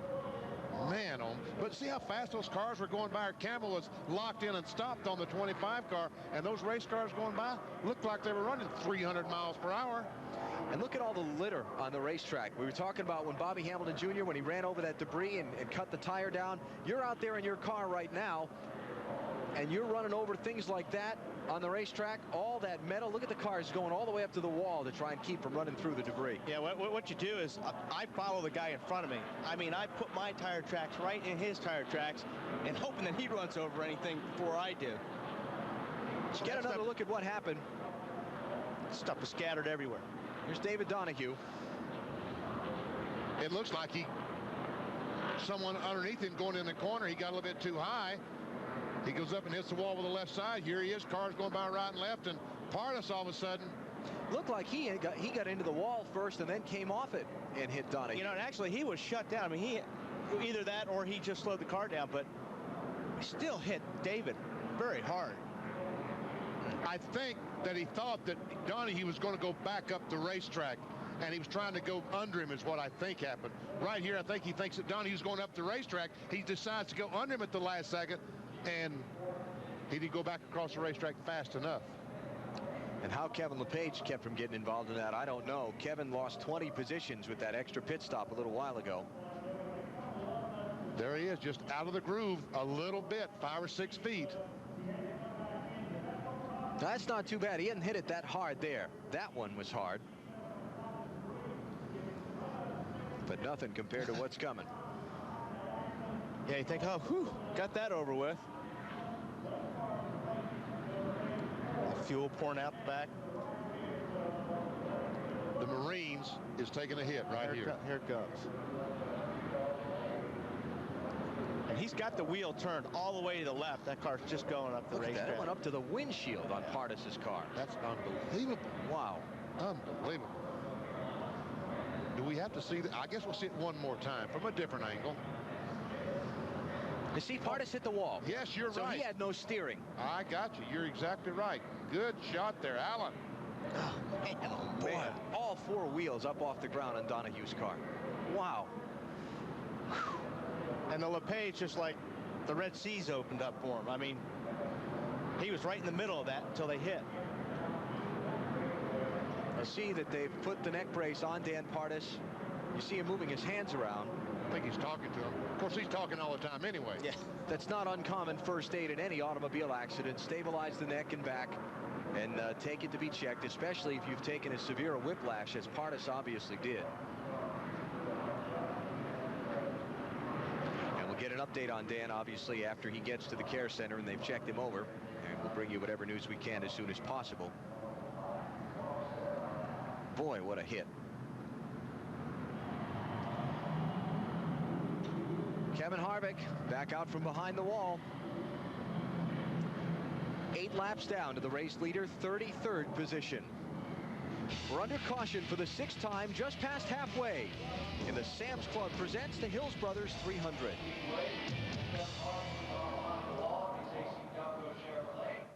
Get ready for Jurassic Saturday on NBC. See a special presentation of the original Jurassic Park, hosted by Sam Neill, and get an exclusive look at Jurassic Park 3, including the biggest dinosaur battle ever. This is no walk in the park. Jurassic Park, tonight 8/7 Central on NBC. Algiers Cyclery Fitness Center introduces you to the power of the Bow. The power of Bowflex for body strength. A new machine that incorporates the strength of its power rods for the body you wish to have. Add the aerobic exercise of Airdyne, and you have all you need for body and cardiovascular strength. These are the secrets of true weight loss management. Visit Algiers Complete Health and Fitness Center today for the program that fits you the best. The weather in Grand Haven is often different than in Granville. That's why Storm Team 8 introduces county-by-county weather. Your county is grouped with other counties based on weather conditions, and only Storm Team 8's county-by-county groups change as the weather changes. You get an accurate forecast even if it's raining in Grand Rapids, windy in Spring Lake, and sunny in Kalamazoo. For every city and county in West Michigan, no matter where you live, this forecast is for you. County-by-county weather. Get it only from Storm Team 8. Wood TV 8 supports the American Cancer Society Relay for Life.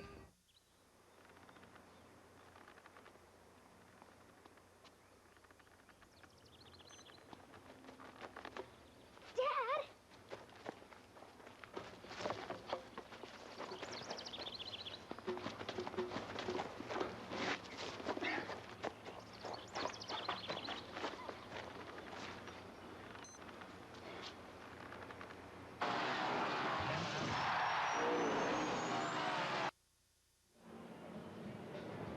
NBC Sports welcomes you back to the Chicagoland Speedway. Don't forget, tomorrow at 2 Eastern, we'll be back to bring you more NASCAR on NBC from this speedway right here. Following his heroic, emotional win at Daytona, Dale Earnhardt Jr. sets his sights on the first ever Tropicana 400.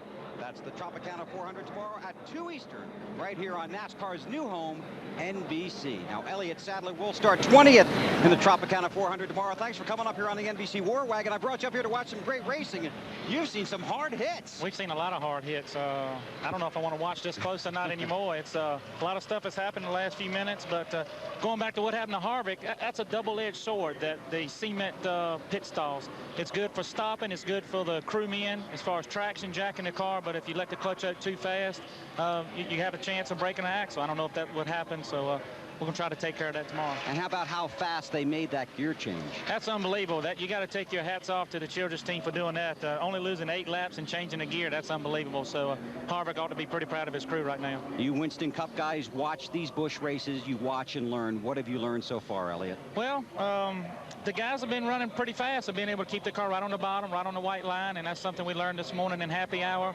But also, if you get your car free enough to be fast, you can't be too free in traffic, too. So that's something we're talking about this morning. Motorcraft 4 Taurus was very good, but I don't know if it's too loose or not for traffic. So I've been watching guys and see how they react with cars up under them. You know, that's going to change them around a little bit. So going to continue to watch the rest of the race and see how the Fords do and the Chevys, how they work together. So we'll kind of get a good idea of where to start at tomorrow. You had a great win at Bristol. What's your goal here on Sunday afternoon? Well, we would like to keep the momentum going. You know, we started NBC on a great foot by finishing third at Daytona.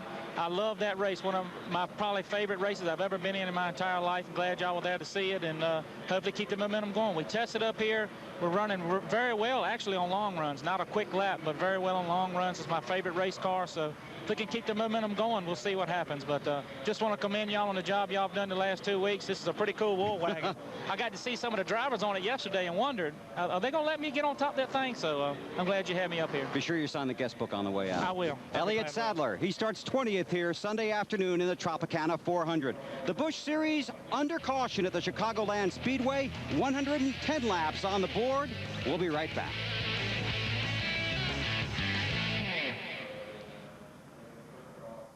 There's a place where the sun always shines and folks love a good meal. It's got to be Applebee's. Good in the neighborhood. Summer salads are in the air. We're tossing Oriental chicken with crunchy almonds and tangy dressing. Or dive into new salads like garlic crusted shrimp Caesar. And for a limited time, the Steakhouse. 11 ounces of sirloin with crispy greens and blue cheese only at Applebee's. And check out Applebee's new menu items like the appetizer sampler. That's eating good. 1-800-CALL-ATT has a new spokes. Oh, no, not the top. For collect calls, dial C-A-L-L-A-T-T. That's not right, is it? $30,000, Mom. No, it's for a physics book. No, really. 1-800-CALLATT. Practice, practice, practice. Doctor, I got a growth. The way it was written, please. 1-800-CALLATT. Nice job, Carrot Stick. Save big bucks on every call. Dial 1-800-CALLATT for collect calls. Can I have your number?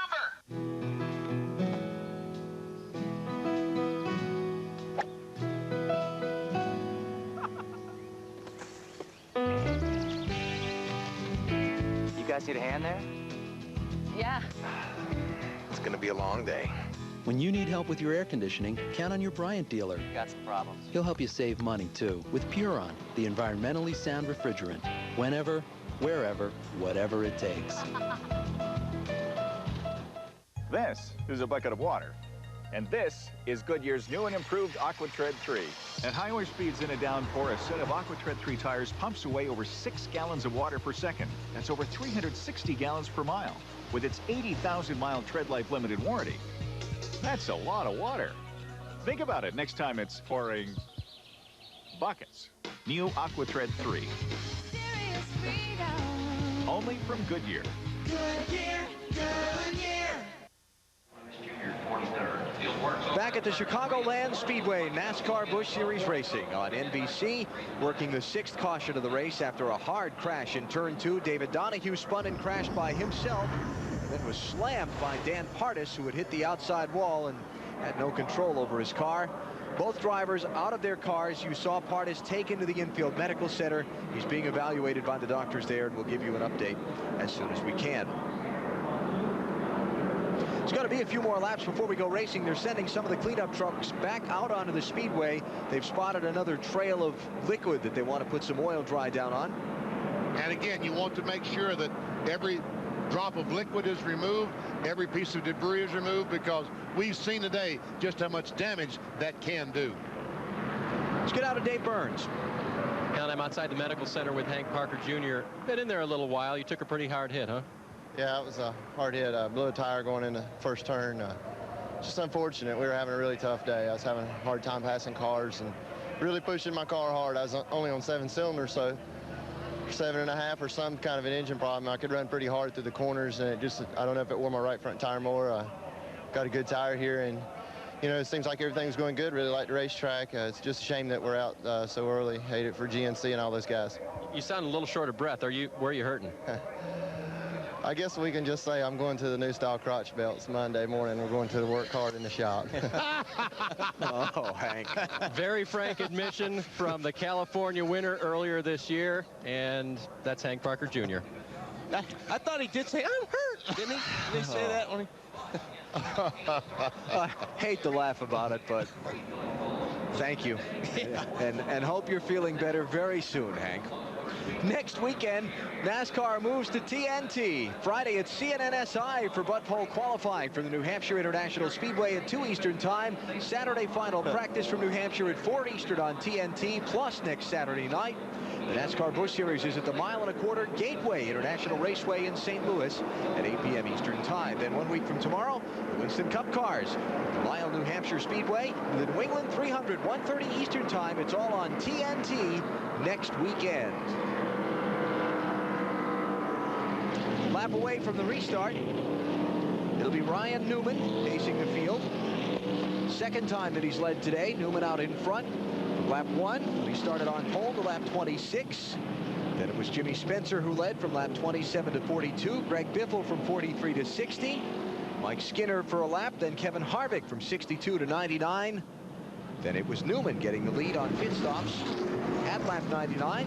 He's held the lead ever since. Big story of this day, championship leaders in trouble. Biffle crashed racing for the lead back at lap number 62, and then Harvick broke a gear coming off pit road on his stop at lap number 99. Biffle is going to finish in 39th spot. Harvick is running in 33rd now, 8 laps down. And let's get an update from pit road and Marty Snyder.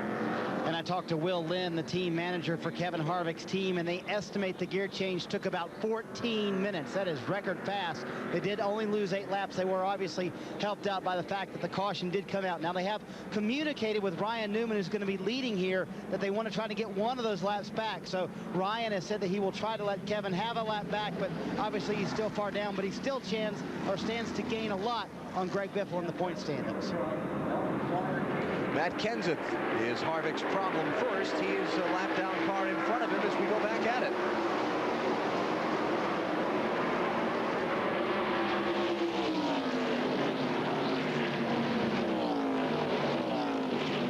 Jeff Green looking underneath Jimmy Spencer for third.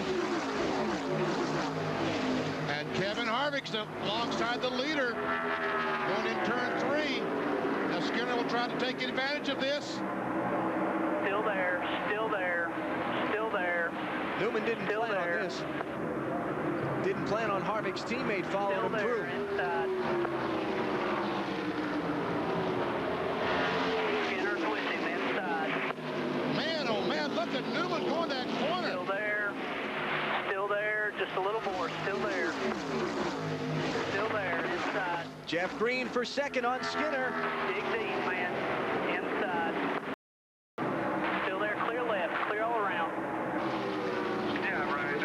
Is in the wall. Right back down. Did the same thing. That'll leave him 7 down. Back from the leader, Ryan Newman.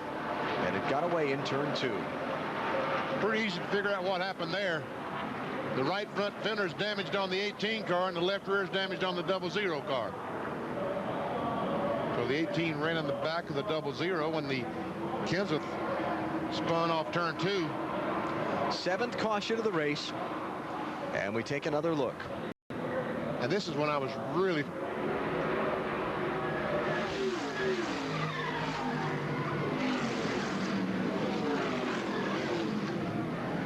And, oh, see that? See it, the contact that already happened, and you see his right front tire? That crash, remember, he didn't pit since that last crash. I'd love to see that again. Joe Nemechek's on pit road. Kenseth is in, Scott Wimmer is in, and McLaughlin is in with his damaged car.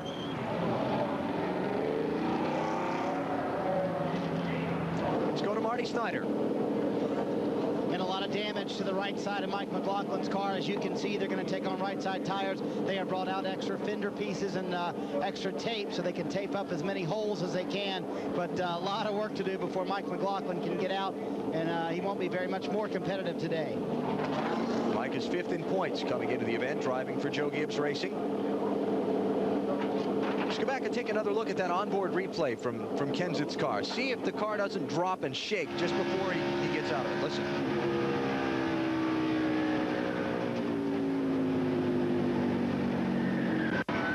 It looks like he just got it loose a little bit. Yeah, and that's what'll happen. You get in there and the car's wobble. It spins, you know, it just wobbles the car like that. But I don't know. We'll find out if he's got a tire down. We'll find out because I think he changed all 4 of them. Yeah, he's been on pit road and off, back out in the event, but that sure looked like something went wrong there to me. You don't ever expect to see someone with the ability of Matt Kenseth just lose control down the middle of the corner without cars being around him. No, and with 81 laps to go, we've got some guys going to come in and top off the fuel tank on this final lap of caution. Mike Wallace is in, Jeffrey Bodine is in, and Waltrip are in, and they're all top of the fuel tank. I think they're probably getting to the point that the next make will just be a splash of gas and go. I don't think they can run. Well, maybe they can. Spy TV, NBC's new hit series, taking hidden camera comedy where it's never been before. Tuesday at 8, 7 Central, Thursday after Friends. They're certainly going to try. They're going to try to run about 180 miles. Yeah. I mean, none of those guys have been running up front, so they kind of have the option to roll out of the throttle and keep the butterflies in those carburetors closed as much as they can. That is asking a lot. That's asking about 10 laps more than you should be able to go. We'll see. It's hard to believe the way things have been going. We're going to run 80 laps without a caution flag. I was going to say, it depends on the yellows. 7 of them already today, consuming 36 laps. 10 drivers right now out of the race in the garage, mostly due to contact with the wall. Jeff Green in the yellow car, the defending Busch Series champion, now chasing Ryan Newman as we come back to speed.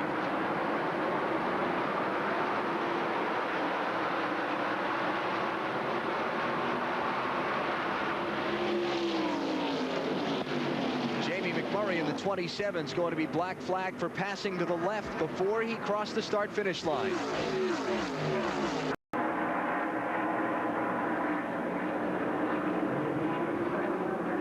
And Kevin Harvick trying to get a lap back.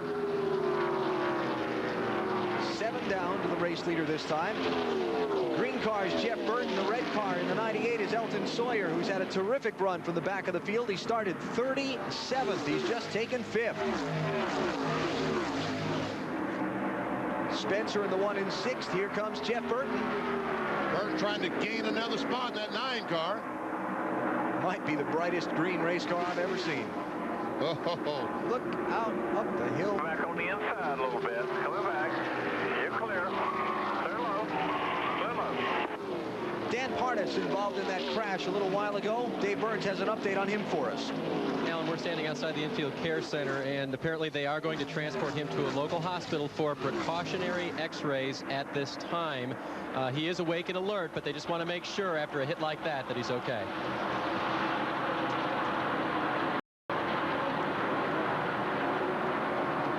So Jeff Burton up to the 6th position after getting by Jimmy Spencer.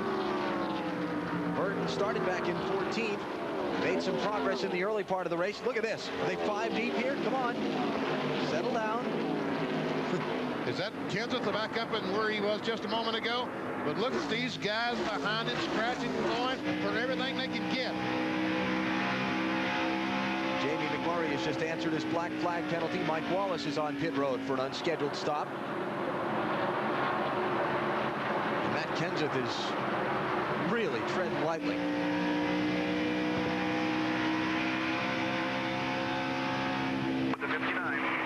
I think Matt's just trying to get to the back right now. The way that car looks like it's handling today. Got a couple there with him. Tried to get in his lap back, couldn't do it. Oh yeah, one's one on the bottom here. 38 side, that'll be your last one for a few minutes. So Kenseth continuing to struggle here at the Chicagoland Speedway. Ryan Newman is the leader. We'll come back in just a minute. You're watching NASCAR on NBC.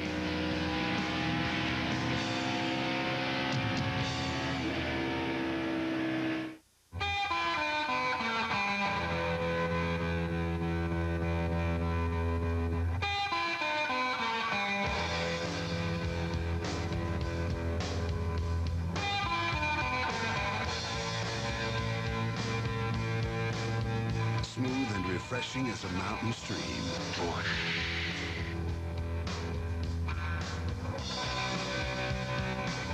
Head for the mountains of Busch beer. Oh, right. The number 99 Aaron's Dream Machine. Oh, yeah, ain't she a beauty? Of course, she don't compare to the wife, though. Really, these are the true Aaron's Dream Machines, the products we all dream about owning. And at Aaron's, everyone's automatically pre-approved with no credit required? Yeah, and you get the guaranteed lowest price, too. So you can afford this awesome RCA 52-inch big screen TV with picture-in-picture, big speaker sound, and free screen protector. And I'm really pre-approved? That's right. So let Aaron's drive your dreams home today. All across the country, people have places to go, things to do. So they go Midas for total car care. Need an alignment? We do that. Air conditioning? We do that. Brakes? We do that. Oil changes? We do that. Batteries too. Of course, mufflers. And we do all that with our certified technicians and our nationwide guarantee. So for total car care, who does it all? Midas. We do that. GNC sponsors my car. Now I'm returning the favor by driving people to enter the race to GNC sweepstakes. You into NASCAR, ma'am? They're giving away thousands of prizes. T-shirts, GNC products, a trip to see me race. Grand prize is a Monte Carlo, kinda like mine. Doors will have doors. You all right there, buddy? Think he'll drive us home? Enter the race to GNC sweepstakes and live well with GNC, the official vitamin store of NASCAR. Next Monday, get ready for a new look Tonight Show. Workers are busy building a brand new set right now. Who knows, maybe even Jay will have a new look. The new look Tonight Show next week. Welcome. Track rescue back on.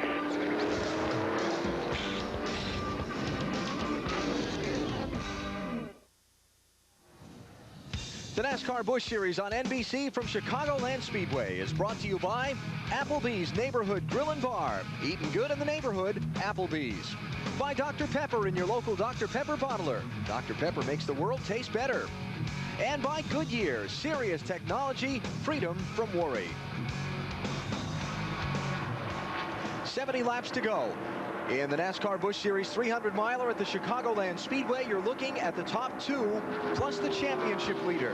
Ryan Newman, the white-nosed car out in front. The yellow car is Jeff Green, the defending series champion. They are first and second. The blue car in the middle is Kevin Harvick. He is running 7 laps down in 31st position after breaking the rear end gear on his car, leaving pit road at lap 99. The big stories of the day, championship contenders in trouble. We told you about Harvick's problem. Greg Biffle was involved in a crash, racing for the lead at lap 62. He is out of the race. He's going to finish back in 39th spot. That bodes well for Jeff Green, gaining a lot of championship ground. The other big story of the day, crashes. 7 cautions, some 10 cars out of the race due to accidents. Dave Burns is with one of the most recent victims. And David Donahue has walked from the infield care center. But David, what I want to know is, give us a sense of time there. That was a late second hit you got. Were you starting to unbuckle or anything? No, I wasn't unbuckling it. I pretty much thought it was all over, as you expected, but I knew there were still some cars to come, and right about the time the thought crossed my mind is, man, no one hit me. I'm glad. Boom, I got hit. But was really unfortunate. Frankly, I didn't expect to get loose up there. When I was in that second lane, in 3 and 4, the second lane seems like there's not so bad amount of grip. It's certainly not super dirty. But when I got down into 2 there, it started to go around, and when it started to go, I mean, it was pretty much gone already. There wasn't anything I could do. I tried to keep it off the wall. Once I hit the nose against the wall, I could tell I was going to rebound down into traffic. I went after the brakes, and I must have severed a brake line. And, you know, that just set me right down in the middle of the track. It was unfortunate. You know, we had a carburetor problem earlier in the race. That's why we went a couple laps down. The guys did a great job replacing it. We seem to have a car that could run some good laps, but it was unfortunate. Team Marines is done. Great news is David Donahue is okay. To Marty Snyder. And Dave, so far so good for leader Ryan Newman. Matt Borland is his crew chief. And Matt, when do you come down pit road? Probably fairly late in this run. We don't want to get hung out on the yellow. Everything's pretty good with the car. We're just a little bit tight. So we'll probably be coming down 30, 40 to go. It'll come down with about 30 or 40 to go. The car has been tight for most of the day, but they are very happy right now.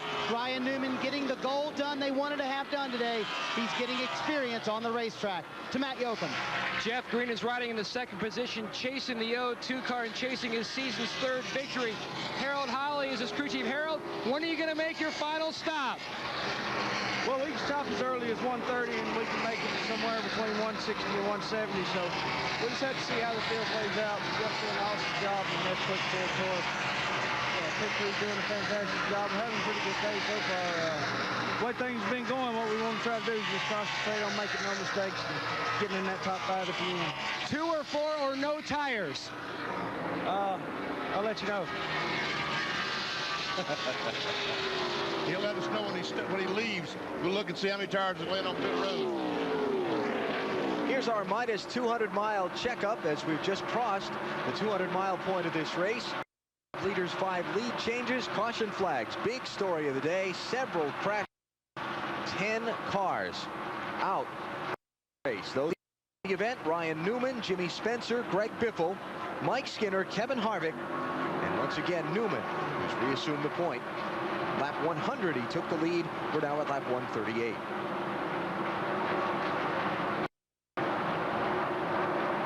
Lead lap, there are 24 cars still in contention, but it has pretty well thinned out to 4 or 5.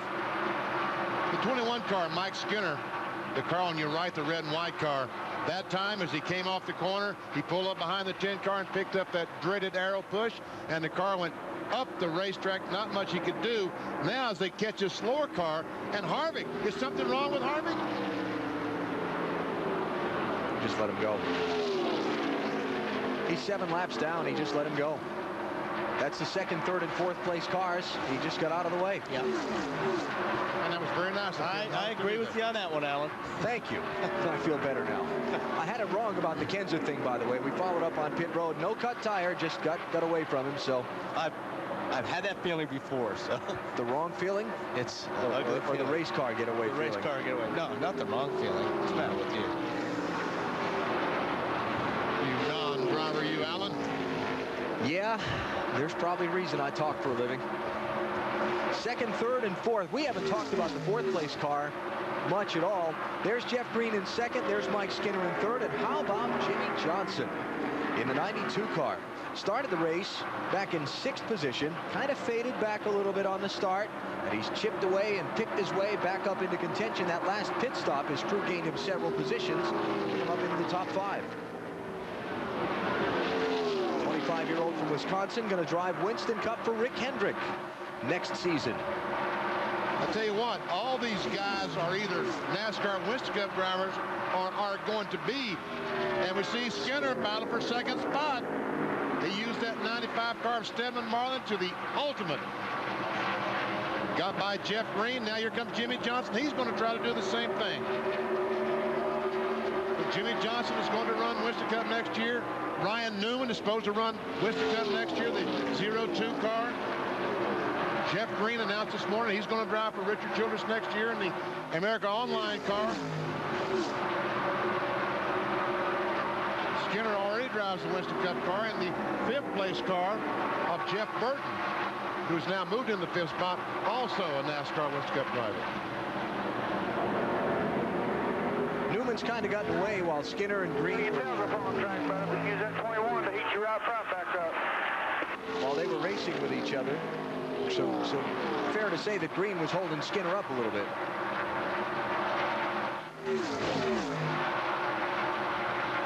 See, the problem, I heard Harold Holly say, and tell me if I'm wrong, I heard Harold Holly say, use that 21 car to heat your right front back up. Make the car push a little bit. So evidently, Jeff Green in front was loose. Right. And now he's going to get behind, pick up that aero push, try to get that right front a little bit hotter, and tighten the car up a little bit. That's a good way to balance your car out. If you can't make a pit stop, is do it with the air. And you're exactly right, Benny. I think he gets behind the 21 car, and that probably tightens his car up a little bit. That's what he wants right now. I'd rather be a little bit tight, I think, than being a little bit loose right now. And that's the concern that all these drivers have, is back in traffic, picking up that aero push. If they get in front, they're going to be too loose. Mike Wallace has been on and off pit road a couple of times here in recent moments, driving the number 4 car. There's Mike, the Biaggi brothers machine. He's back in 31st position. Mike making a limited number of starts in this car. Of course, this has now sort of become his primary ride after being fired from Jim Smith's Winston Cup machine earlier this week. We talked with Mike this morning about his feelings on being dismissed. Ownership of Ultra Motorsports decided they want to do something different, and got a call Tuesday afternoon by their secretary and says, we don't need you driving a car anymore. So, end of the story. We're here with the Biaggi Brothers Chevrolet, running very well in the Busch Grand National Race, and that's what we'll do the rest of this year. And Benny, I guess that's how it works in big-time auto racing. The secretary calls you and says, we don't need you anymore. Very nice, very nice. Jim Smith issued a statement here this weekend saying that he is in, quote, contractual agreements with Mike Wallace, Robbie Gordon, and Nations Red, and we're trying to put it all together now, end quote, because what happened to that 7 car on the Winston Cup side beyond Robbie Gordon driving it this weekend hasn't really been established yet. Mike Wallace carrying an onboard camera for us here this weekend. The Biaggi brothers are in the wine storage business in the Napa Valley of California. Nice man to know. Mike was happy enough that we decided to put an onboard camera in his car this morning. He said, you want some peacocks in it somewhere? Tell us where. We'll put them in there. There you go. Thanks, Mike. Thank you, Mike. Appreciate the lift. Mike's got the Kodak crew kitting this car for him. And again, he just made a couple of unscheduled stops to try and sort out a problem, and he's back in 31st position. And he still has that problem right now. He's just trying to make some laps and get some time on the speedway. Mike Skinner just a tick faster than Ryan Newman that last lap. Looks like he's a lot faster this time. Trying to close in is Skinner. See if he can steal the win away from the youngster. 51 laps to go. We're 3/4 of the way through our race. NASCAR on NBC returns to Chicagoland in just a minute.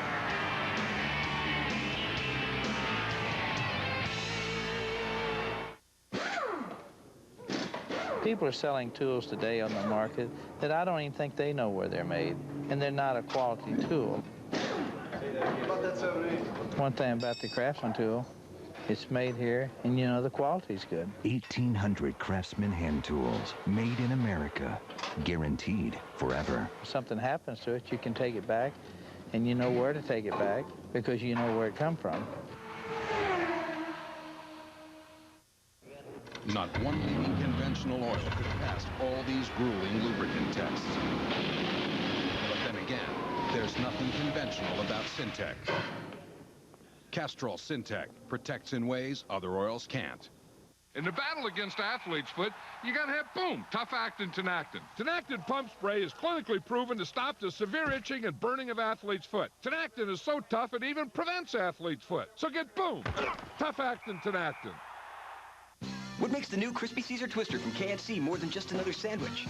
It's the chicken. It's a soft, warm tortilla. It's the juiciness. It's the chicken. Filled with ripe tomato, shaved Parmesan cheese. Sir, it's the chicken. Crisp lettuce, crunchy noodles, 2 crispy all-white meat freshly prepared chicken strips. I told you, it's the chicken. It's hot. All topped with creamy Caesar dressing. It's cool. For a limited time, get a Crispy Caesar Twister and a Pepsi for just $2.99. All this for $2.99? But don't expect just another sandwich. You're getting a Twister. Everybody, please. I just want to thank this beautiful lady here for 50 wonderful years. Hey, let's break out the champagne, eh?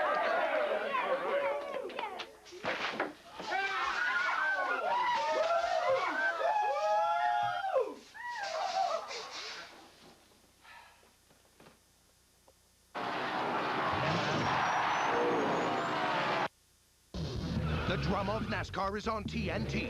Strap yourself in for full-throttle Winston Cup action when Gordon and Jarrett battle it out at the New Hampshire International Speedway. Plus, the Busch Series heats up the Gateway International Raceway. Next Saturday, the CarQuest Auto Parts 250. Then Sunday, the New England 300. See the race for the championship on TNT and NBC. Ryan Newman leads as Sam's Club presents the Hills Brothers 300 for the NASCAR Busch Series on NBC. The 02 car is Newman. Mike Skinner in the red car is pushing him, trying to close in, but Newman, the youngster, is hanging on to his lead with 46 laps to go. It's been a wild race. Lap 14, we got an indication of what was to come when Ashton Lewis and Steve Park crashed over in turn number 2. The first of what would be 7 caution flags, most all for accidents. Lap 23, Bobby Hamilton Jr. gets into the wall with a flat left rear tire in turn 4. This the big one. Greg Biffle, Kevin Harvick, and Mike Skinner racing for the lead, and Biffle crashes hard at lap 62 in turn 1. 99 laps into the race. Harvick on a pit stop breaks the rear end gear on his car when he drops the clutch. Then at lap 106, David Donahue gets clobbered by Dan Pardis. After Donahue had already hit the wall, we have had a total of 7 caution flags, now 8 as the yellow's out once more.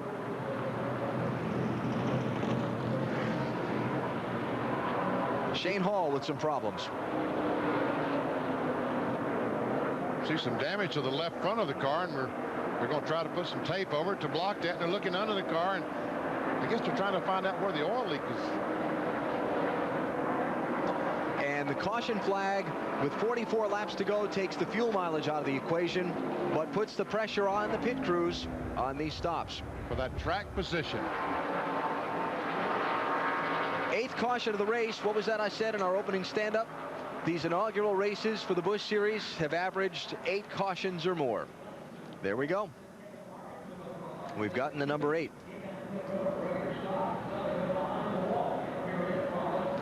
Newman, Skinner, then Jimmy Johnson, who took 3rd spot from Jeff Green a couple of laps ago. And Newman, with that very first pit stall, having chosen that through his qualifying, has a big advantage because we've seen him earlier. Skinner was off and running, but all Ryan Newman has to do is just simply roll the car forward, go across the white line, and he will get that position. It's going to save him maybe a couple of seconds on this pit stop. 43 laps to go. Jeff Burton putting those right sides out on the grass, trying to jockey for position onto the pit lane. Critical pit stops to decide track position in the final laps of the race. Here's Matt Yocum. Mike Skinner makes his way to his pit box for what should be his final scheduled pit stop. This will be a 4-tire pit stop. He said his car was just a hair tight, so they are going to adjust a half a pound of air out of the left rear tire as they come around to the left side of the race car. Jimmy Johnson is out. The 87's out. Let's go to Marty Snyder. Ryan Newman is in. His car was tight. They took 1 round out of the left rear. He will go off pit road. A pretty quick stop for these guys, but I think a lot of cars took 2 tires and beat him off pit road. Man, oh man, did these guys gamble with that track position? 2 tires, Jimmy Johnson, and several cars. I saw Nemechek going down through there with 2-tire stop. Scott Wimmer, looked like Buckshot Jones, Jason Keller, all got out in front of Ryan Newman, and I believe all took 2 tires. And our pit reporters are scurrying to follow up on that for us and get confirmation. Definitely, we saw on screen, Johnson just got the right sides. Yeah, I can see the guys further back do that because they've got nothing to lose. I mean, and everything in the game by doing that. But with Jimmy running up front like that, I'm surprised. Risky. Yeah. But Tony Liberati, Rambo, the crew chief, with a nickname like Rambo, would you think he was anything other than a gambler? I know he's a gambler. Under caution for the 8th time here at Chicagoland Speedway. We'll take a break. We'll come back. We're getting down to the settling stages of the NASCAR Busch Series race.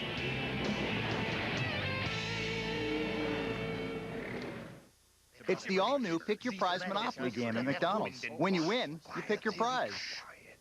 Ahoy, matey! We'll take to the open sea. I am the ATV of your dreams. Hey there, don't listen to those two. A snowmobile's a real treat up in the North Woods. Snow. Over here, matey, pick me. No, they are wrong. I am the one for you. Don't miss the Pick Your Prize Monopoly game, because now winning's easy, choosing's hard. Yeah, when the lake freezes over, he's out of commission. Arr. When I go to the track or a show, I have a lot to bring along. This all-aluminum Featherlight trailer is the perfect answer. It not only gives my car a sturdy ride, there's also tons of great storage. It's perfect for spare parts, tools. It's like having my garage on wheels. Hey guys, how am I supposed to get my car in here? Keep your car safe with an affordable Featherlight trailer. Call 800-800-1230 for the dealer nearest you. Man, we're lame. We should sell it and do commercials. Totally. Dr. Pepper's got a contest going on. So is them on RollingStone.com. Twist off the cap and take a look. Dr. Pepper paid us to sing this list to you. 3 concerts, first class traveling, MP3 downloads. Oh, here comes the tiny type. Dr. Pepper, logo me out. All right. Be part of the race to the NASCAR Championship with TNT, NBC, and Pet Boys by winning the Pet Boys Pennsylvania 500 Watch Match and Win Sweepstakes. To enter, stop by Pet Boys for your game card. Watch the race on TNT. Match your game card to the Pet Boys leaderboards during the race and win a NASCAR 3-race tour or thousands of other prizes instantly. Watch the Pennsylvania 500 presented by Pet Boys July 29th on TNT and you could win. Now, inside Schwartz dating tip number 5. Everyone, this is Nadia. And the ugly little secret. She's a hooker. You okay? Uh-huh. What's your name? Adam Schwartz. Who's the president? George Bush. What year is it? 1989. Close enough. You're okay, son. Let's get it on! Inside Schwartz, this fall on NBC. This copyrighted telecast may not be reproduced, retransmitted, or used in any form without the authorized written consent of NASCAR Broadcasting. NASCAR would like to thank all of our loyal fans for your continued support, and we hope you enjoyed today's broadcast. Next Sunday at 4 Eastern, the American Le Mans Series returns to NBC. Team Audi has jumped out to a great start this year, having won the first 2 races of the season.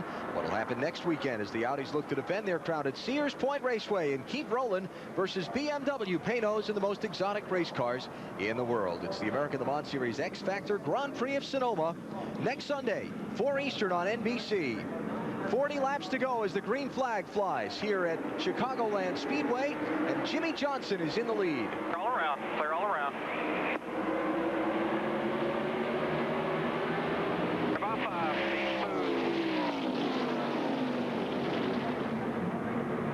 smooth. Scott Wimmer, the 23 cars in second spot. Got Nemechek, Joe Nemechek in the 87 third. Jason Keller in the 57 is fourth. Buckshot Jones was fifth. Here comes Ryan Newman on the 4 fresh tires. 4th spot on Jason Keller. Oh, we see some Christian Elder has backed it in the fence.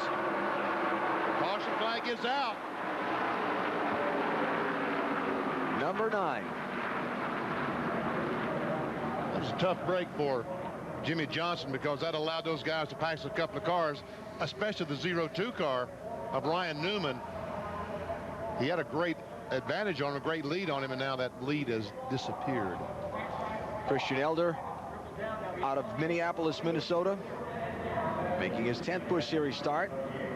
Greg Biffles got that wrecked car loaded up and headed back to Mooresville, North Carolina, Race City, USA. He will finish 39th today, Biffle will. And lose some ground to Kevin Harvick, who is running in 28th position. Never see Christian Elder up high, and here again, just like Matt, this car just got away from him a little bit up there outside the groove. The wobble. He had the wobble. The hospital wobble. Look at it from the helicopter. And he was too high going in the corner. Absolutely. Yep, and that's really what got him in trouble. Boy, did you see that thing when it took off, too? It just went just fast up the hill.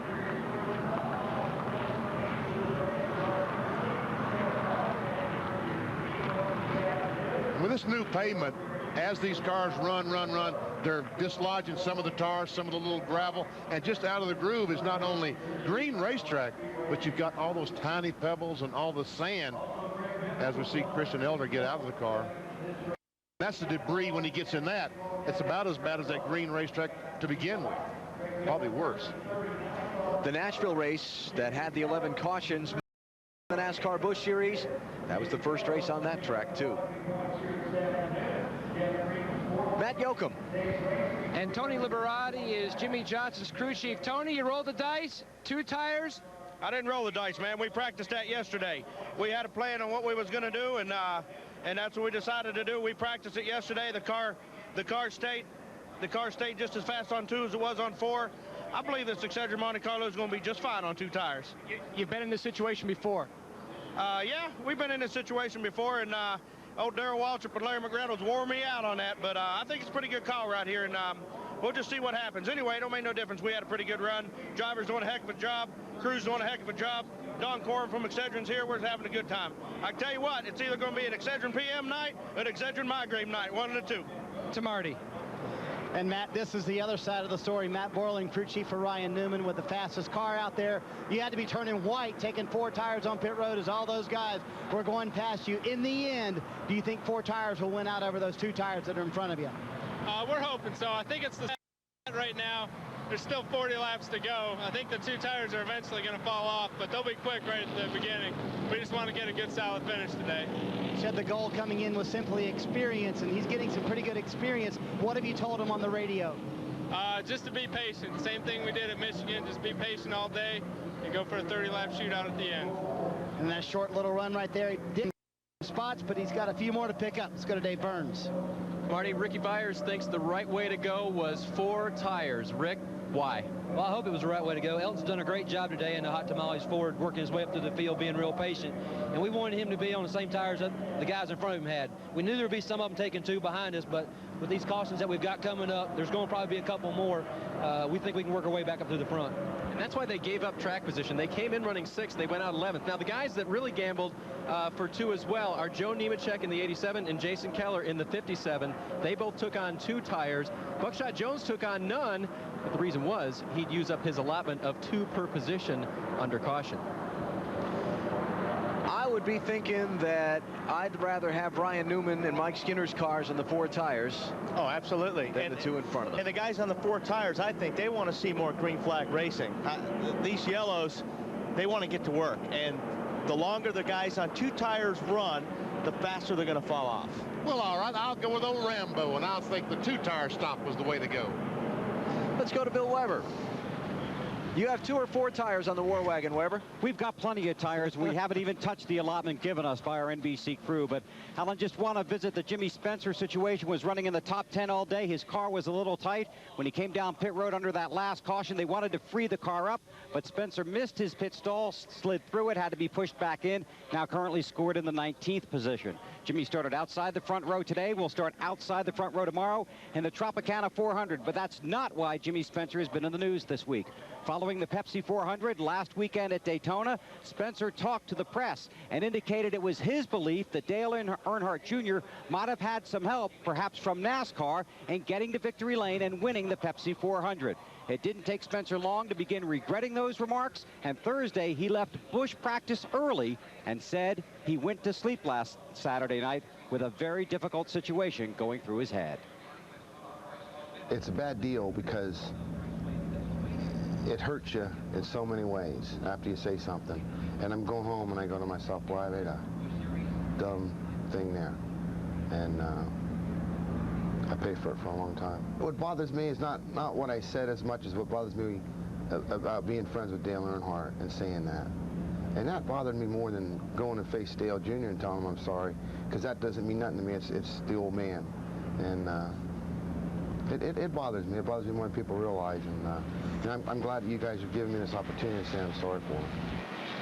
Well, Dale Earnhardt Jr. was at the Major League Baseball All-Star Game in Seattle when he first heard about the news. Naturally, he took it personally and was rather upset. So when he got to the garage earlier this week, I asked him if any of his competitors rallied to his support.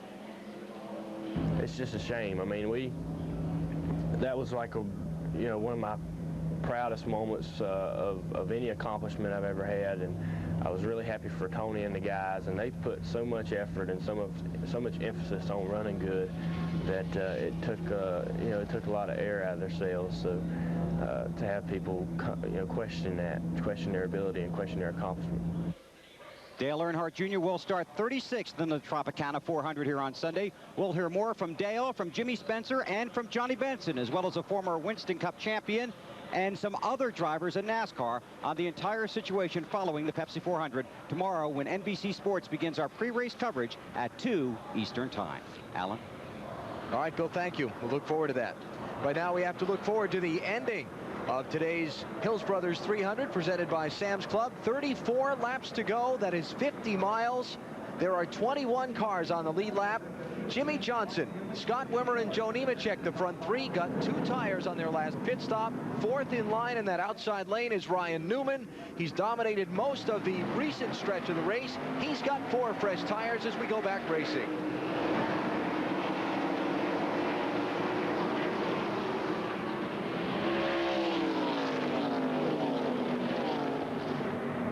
And Scott Wimmer, the 23 car, wisely backed up and let those 2 cars go and did not go in turn 1 on the outside.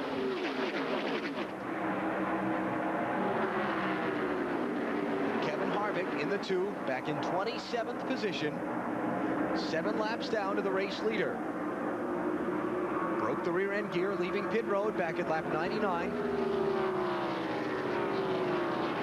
While it's cost him a lot of ground today, it could be worse. His rival for the championship, Greg Biffle, out in a crash. He'll finish 39th today. Mike Wallace and Shane Hall's cars, add them to the attrition list. They're both out of the race as Newman goes for 3rd. And I felt like that Nemechek might be the biggest hurdle for Ryan Newman to get over, but that was not much of a hurdle. Keep your eyes on the red and white car. Mike Skinner, the 21. He's also got 4 fresh tires. Can he follow Newman up through the traffic and race him for the win? Skinner by Jason Keller. That's 5th.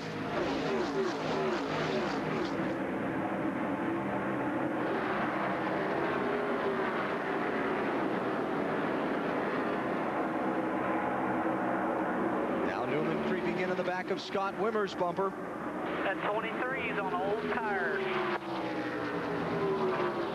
The spotter telling that 23 changed only 2 tires. Big thing is for Newman right now, he needs to be patient in a way because he's got 30 laps to go still. He's got plenty of time. Yeah, he doesn't need to force a move and end up in a crash. We know that outside lane is slippery. We know nobody's going to want to give up the bottom. They're bringing the heat behind you. Got to make it happen here. Bringing the heat, you got to go.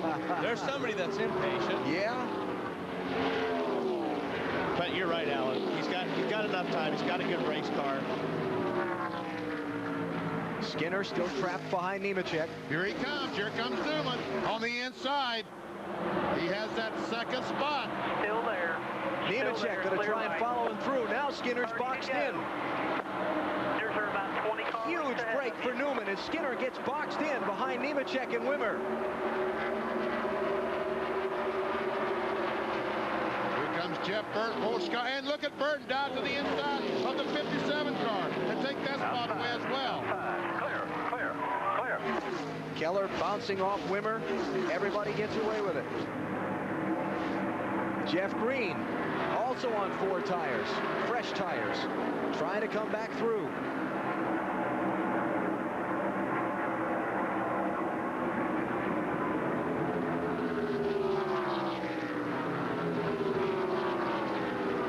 That's Burton in the bright green car, just taking 5th away from Jason Keller. Keller in the 57, and then Jeff Green. Keller in 5th, in 6th. Jeff Ever see the 02 car, Ryan Newman? The last time I looked at the monitor, he ran over a hike, and it happened. Well, how about the 92 car, the race leader, Jimmy Johnson? Hey, he's running 175 miles. Four helps on the way. It dig hard. There's Johnson. Last time by Ryan Newman, 176, 309 miles. On Jimmy Johnson, Chicago.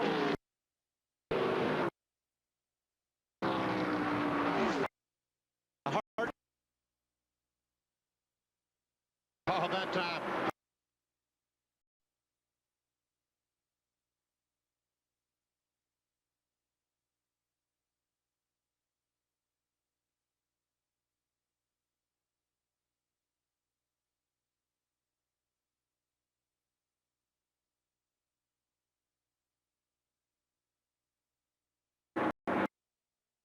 Hit your marks, bud. Hit your marks.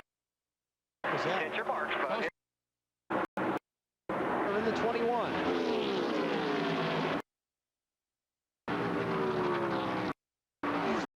The hard now for Ryan not to over. We got 40. Allen back. 2 to go.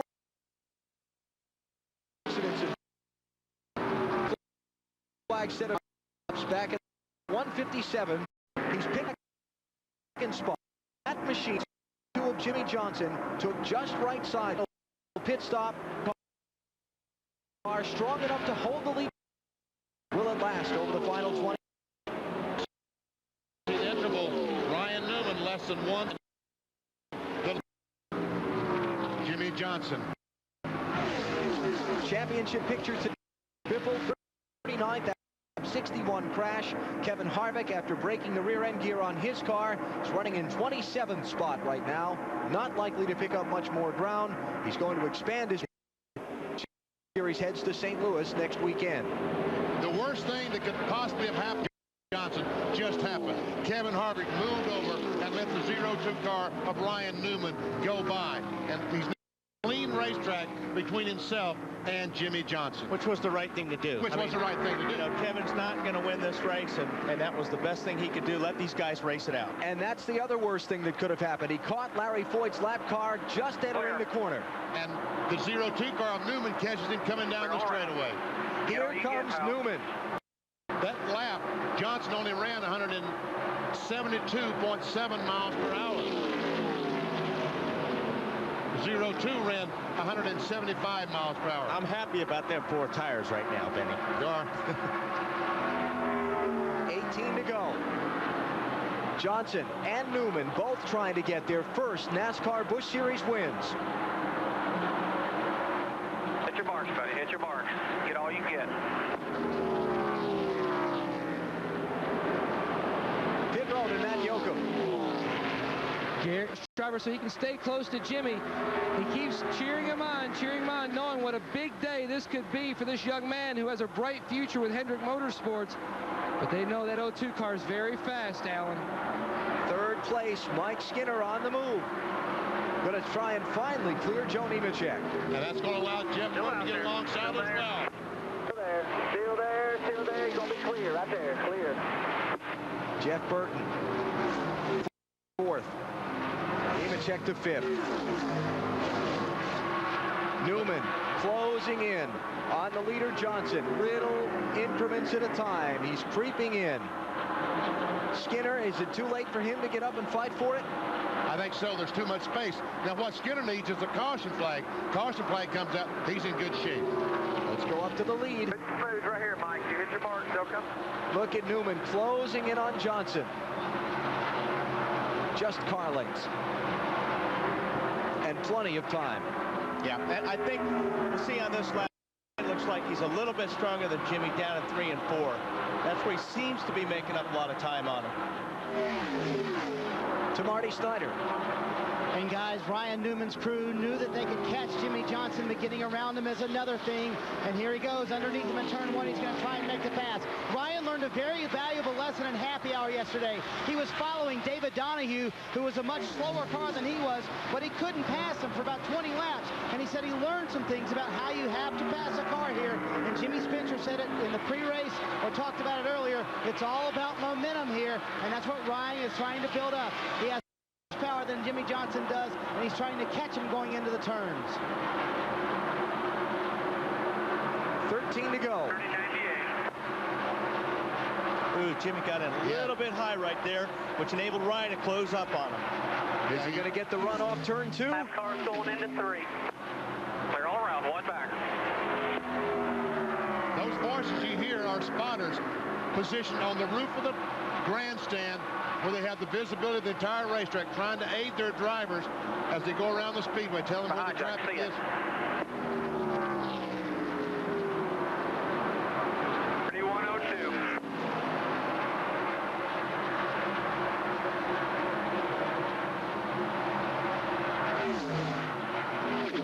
Clear all around. Just don't make a mistake. Hit your marks. He will not pass you. Well, that's easy for you to say. Pressure. Very easy. Talk about pressure on both drivers, but more so on Johnson. He knows he's got the inferior handling situation with just the 2 tires. He knows Newman's got probably the strongest horsepower on the entire circuit. He thinks he's got to try and hold him off. And Jimmy's got to look in his mirror. Jimmy's looking in his mirror. I don't think Ryan's looked in his mirror for the last 15 laps. So that's also a distraction. Just hit your marks. Jimmy Johnson going racing for Hendrick Motorsports in Winston Cup competition in 2002. 10 to go. 10 to go, bud. 10 more hard ones, baby. 10 more hard ones. Nervous time. Ryan Newman. Good job. You're falling back. I think that's a plan, though. And then you get so close, and then you can't turn the car. That's why I think he might have backed up a little bit to let these tires cool to make one more run at him. Newman started on pole for this race. Just his 8th Busch Series start. Just hit your marks. 8 to go. 8 to go. Newman to graduate from Purdue University in August with an engineering degree. Johnson, a former truck racer. Also, catching this traffic is going to be a little bit of an issue, too, depending on where they catch it. If they catch it on the straightaway, no big deal. But if they catch it in the corners, it's going to be interesting. Next car ahead. Racetrack, bud. It's you in this racetrack. Don't you worry about nothing else. Lambo. Tony Liberati kept talking his driver, Jimmy Johnson. All right, here he comes. Here's the charge that Ryan Newman is trying to make. But he turned it, and it didn't turn. Didn't turn. Clear all around. Just keep doing what you're doing. You're perfect. Hey, with 7 laps to go, Rambo made the right choice. He gave his driver a chance to win. Yeah, if he'd have come out 5th or 6th in line, he probably didn't have the car to get up here and race Newman. Just keep doing what you're doing. 6 more, baby. to go. 6 more, baby. Lap traffic. You called it a minute ago, Wally. Could decide where Newman gets a shot at passing Johnson. Now, if I'm in the 92 car, I'm telling my spotter, get these guys out of the way. I want to pass them either high or low. To the outside of McLaughlin. What was that? Hit your marks, bud. Hit your smoke back there from somewhere. Did the 02 run in the back of the 18? Yes, he ran in the back of the 18. Yep. With a left front fender. Wow. Game over. Game over. For Ryan Newman. Pressure's off Jimmy Johnson. Clear all around. Just hit your marks. But see, Rambo doesn't know that. See the right rear quarter panel flapping on the 18 car? Now you see the damage right in the front of the left front tire. Overtaking the Mike McLaughlin car. Ryan Newman guesses wrong. Dave Burns. And Alan, it was really easy to see from down here in Ryan Newman's pit, and now it looks like he's got a real tire rub, Alan. The left front is flat. He's up in the wall. Ready. Hang on to me. I think he just kept it off the wall. Suck up. No caution. All right, bring it down, bring it down, bring it down if you can. Bring it down. You're all clear. Bring it down. No bring caution flag. We stay on the green. green. Get the lift up bar up, guys. The left side's definitely down. The right side probably is. Got no brakes. Black got flag. no brakes. Just ride around on the bottom of the apron if you can, Ryan. Just hold it down. Get it under the white line. Black flag for Mike McLaughlin as well for metal hanging from his car. And that was Mike McLaughlin's wife alongside Jimmy Johnson's father. Easy now. Yeah, I was going to say, he needs to slow down a little bit there. Mike McLaughlin's wife, Katie, congratulated Jimmy's father. Less than 2 laps to go for Jimmy Johnson.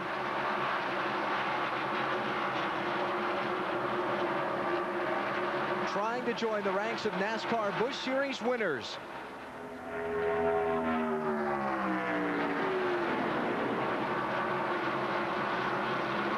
No pressure from behind. 5 seconds back to Mike Skinner, the second-place car. White flag is out.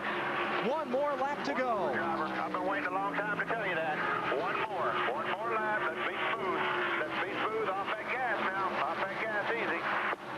Boys don't have a damn thing to worry about. I tell you what, this town is not safe with a Rambo. One more corner before we start doing all that. 25-year-old Jimmy Johnson from Sussex, Wisconsin, in his 58th NASCAR Busch Series start, will take the first ever checkered flag at Chicagoland Speedway. That's right, you are a man! You are a man!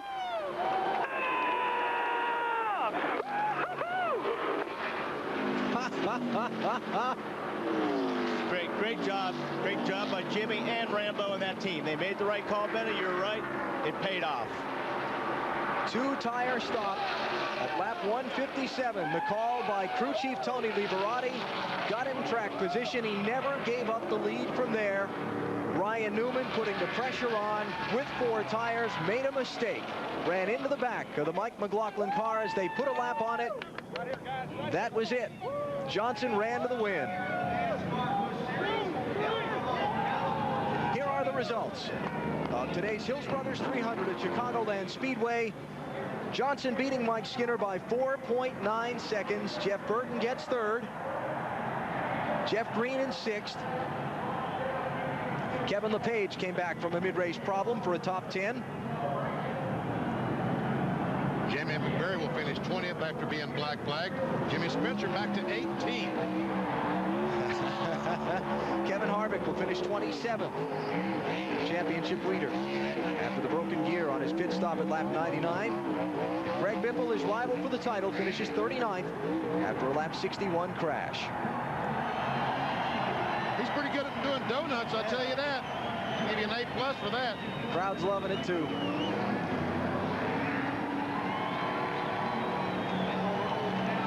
Jimmy Johnson is the 3rd first-time winner in 2001 in the NASCAR Busch Series. 13th different driver to win this year. And he's just the 93rd driver ever to win a NASCAR Busch Series race. Matt Yoakum.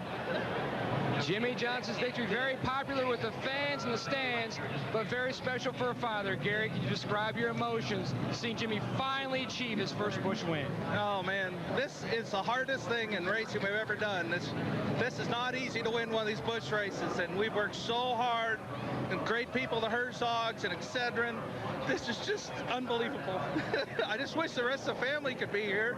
I know my wife's tore the couch apart by now. You were trying to talk to him on the radio when he's doing donuts in the grass. What were you trying to tell him? Burn it up! He likes donuts. Well, I'll bet if Mom tore the couch up with a little piece of that $72,000 winner's share, they can find a new one. Find a new couch for her. Now let's go back and take a look at what turned out to be the deciding moment of the race after the pit stop when Ryan Newman was chasing Jimmy Johnson for the lead in turn 4. They came up to lap Mike McLaughlin. The 18 car, Johnson, the 92 car, gets by, moves up. Here comes Ryan Newman. He's going to try to really get him a run off this corner and hope to get along 92. And he timed it just a little bit off, ran in the back of the 18. Here's another look. McLaughlin's where he's supposed to be. Left side's right down on the line. Absolutely. Benny's right. He just misjudged it that little bit. In fact, Mike had the left sides below the line. Yes, he did. So he was giving him all the room he should have. And just that little miscalculation for Ryan Newman cost him a shot at the win. Let's go to victory lane and hear from Jimmy Johnson. Here's Marty Snyder. As Jimmy Johnson unsuits, he's going to take off his Hans device. Nice to see him wearing that. Tony Liberati in the window. He's the man who made the call for the 2-tire stop, and Jimmy, he's going to get a hug first. How about that from his crew chief, Tony Liberati? A great call that was. Come on out, Jimmy, celebrate this win. Oh, no, Tony's going to get on top of the car. They're both going to get up there together. And how appropriate, after the call that Tony Liberati made, that he gets up on top of the car as well. As Gatorade flies everywhere. Let's get him down from up there. Jump on down here. First of all, tell us about that. Oh, there he is. Big hug from Dad. Tell us about that two-tire stop. We practiced it in happy hour, and it worked good. We were a little tight when we did it, and we knew we needed to free it up a little bit more. Bramble did an awesome job on the pit call, and boy, it came out. I just can't say enough for Excedrin. I'm losing my breath here. Randy and Stan Herzog, my family at home, my girlfriend Jessica, Goodyear, everybody involved. This is awesome. How much mirror driving were you doing when Ryan Newman was coming up on you? You knew he was charging fast. I didn't want to look. I didn't look really. I'd look up off of two because I knew I was strong there, and I knew track position was so important, and just driving hard. And I almost got in the back of McLaughlin. I don't know what he was doing, getting on a pit road or something, and I looked up and I saw the left front smoking on the O2. I think he clipped him, and there I knew I just had to bring it home, be smart. And tell us about that. Tell us about that call, Tony. The two-tire call. Was there any thought of going four-tire for you? No. We practiced it yesterday. Everybody thought we was crazy. One of the guys from MRN said that wanted to know if we practiced it. I wouldn't tell him. And we put them 2 Goodyears on the right side and told the driver, don't worry about it, it's going to go. And he went. He drove. I'm telling you, he drove his wheels off his car. These guys on this car, this Billy Hess chassis, Fisher engines, Goodyear tires. I'm going to tell you what, we're right here, and we're going to need a little bit of Excedrin migraine in the morning, boys. What a big win for these guys. They hadn't had a top 10 since Nazareth in May, but they're in victory lane today. Let's go to Dave Burns. Well, as big a win as that was for Jimmy Johnson, huge disappointment for Ryan Newman. Ryan, what happened when you were trying to overtake the 18? Well, Jimmy got caught on the outside of the 18 car, and I was trying to get a run on both of them, and the 18 car slowed down a little more than I thought he would while I was drifting up. And you get to that point in the corner, you can't just turn the wheel right and try to miss the guy. You're going to end up in the wall. So I tried to graze off him, and unfortunately, I caught too much of him and killed our chances for the win. You had a lot of great starts this year, not so many great finishes, but this one was so close to the end. What does that tell you about your ability? We've continued to learn as a team. That was a mistake on my part. I'll try not to do that again. And we had great pit stops today, Alltel Ford and Ford Indy. We're going to test down there in 2 weeks or a week and a half, and hopefully everything will go good down there. And that's close to home for him. Another confident young Ryan Newman. To Matt Yoakum. Mike Skinner comes home second. You can woulda, coulda, shoulda this thing all night long, Mike, but still a great finish, but a great car today. We had a great car. The Rockwell Automation car was really, really good, and we felt like that our teammate Kevin Harvick probably had the best car. I think our right there with is on really, really long runs, as good as anybody, if not better. But it's just the way it played out. The O2 beat us off pit road by a nose, I guess, and they made a call on that, and we raced them, and a lot of people took on 2 tires. We took on 4 tires, and we got beat by it. You were following a couple other lap cars. Did that hurt your car, maybe develop an aero push? It really did. The 27 was a lap down, and I can't blame him. He's racing cars too. He didn't do anything wrong, but it made our car push, and our car was a little bit loose getting in, and it was pretty tight coming off. But I just want to say thanks to Rockwell and Snap-on. Goodyear bet a really great tire. I didn't see any tire problems to speak of today, and want to say hi to my 2 sons, Jamie and Dustin. Congratulations in second place. Alan? Celebration's going to continue for quite a while, as Tony Liberati said of his driver, Jimmy Johnson.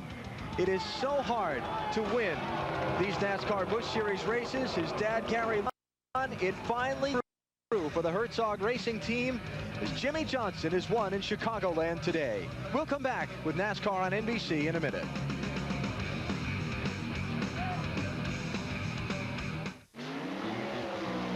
From the quarter mile at St. to the third turn at Talladega,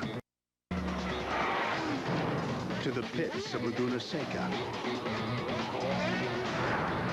Wherever innovation is the margin between win and lose, the pros reach for the same tools you do. Craftsman, the official tools of CART, NHRA, and NASCAR.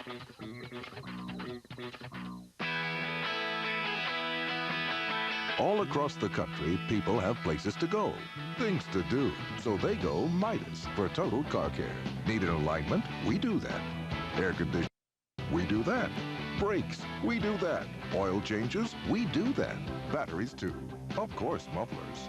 And we do all that with our certified technicians and our nationwide guarantee. So for total car care, who does it all? Midas. We do that. In the old days, athlete's foot meant using Lotrimin AF or Tenactin for 4 whole weeks. Who does that? Today, they're out.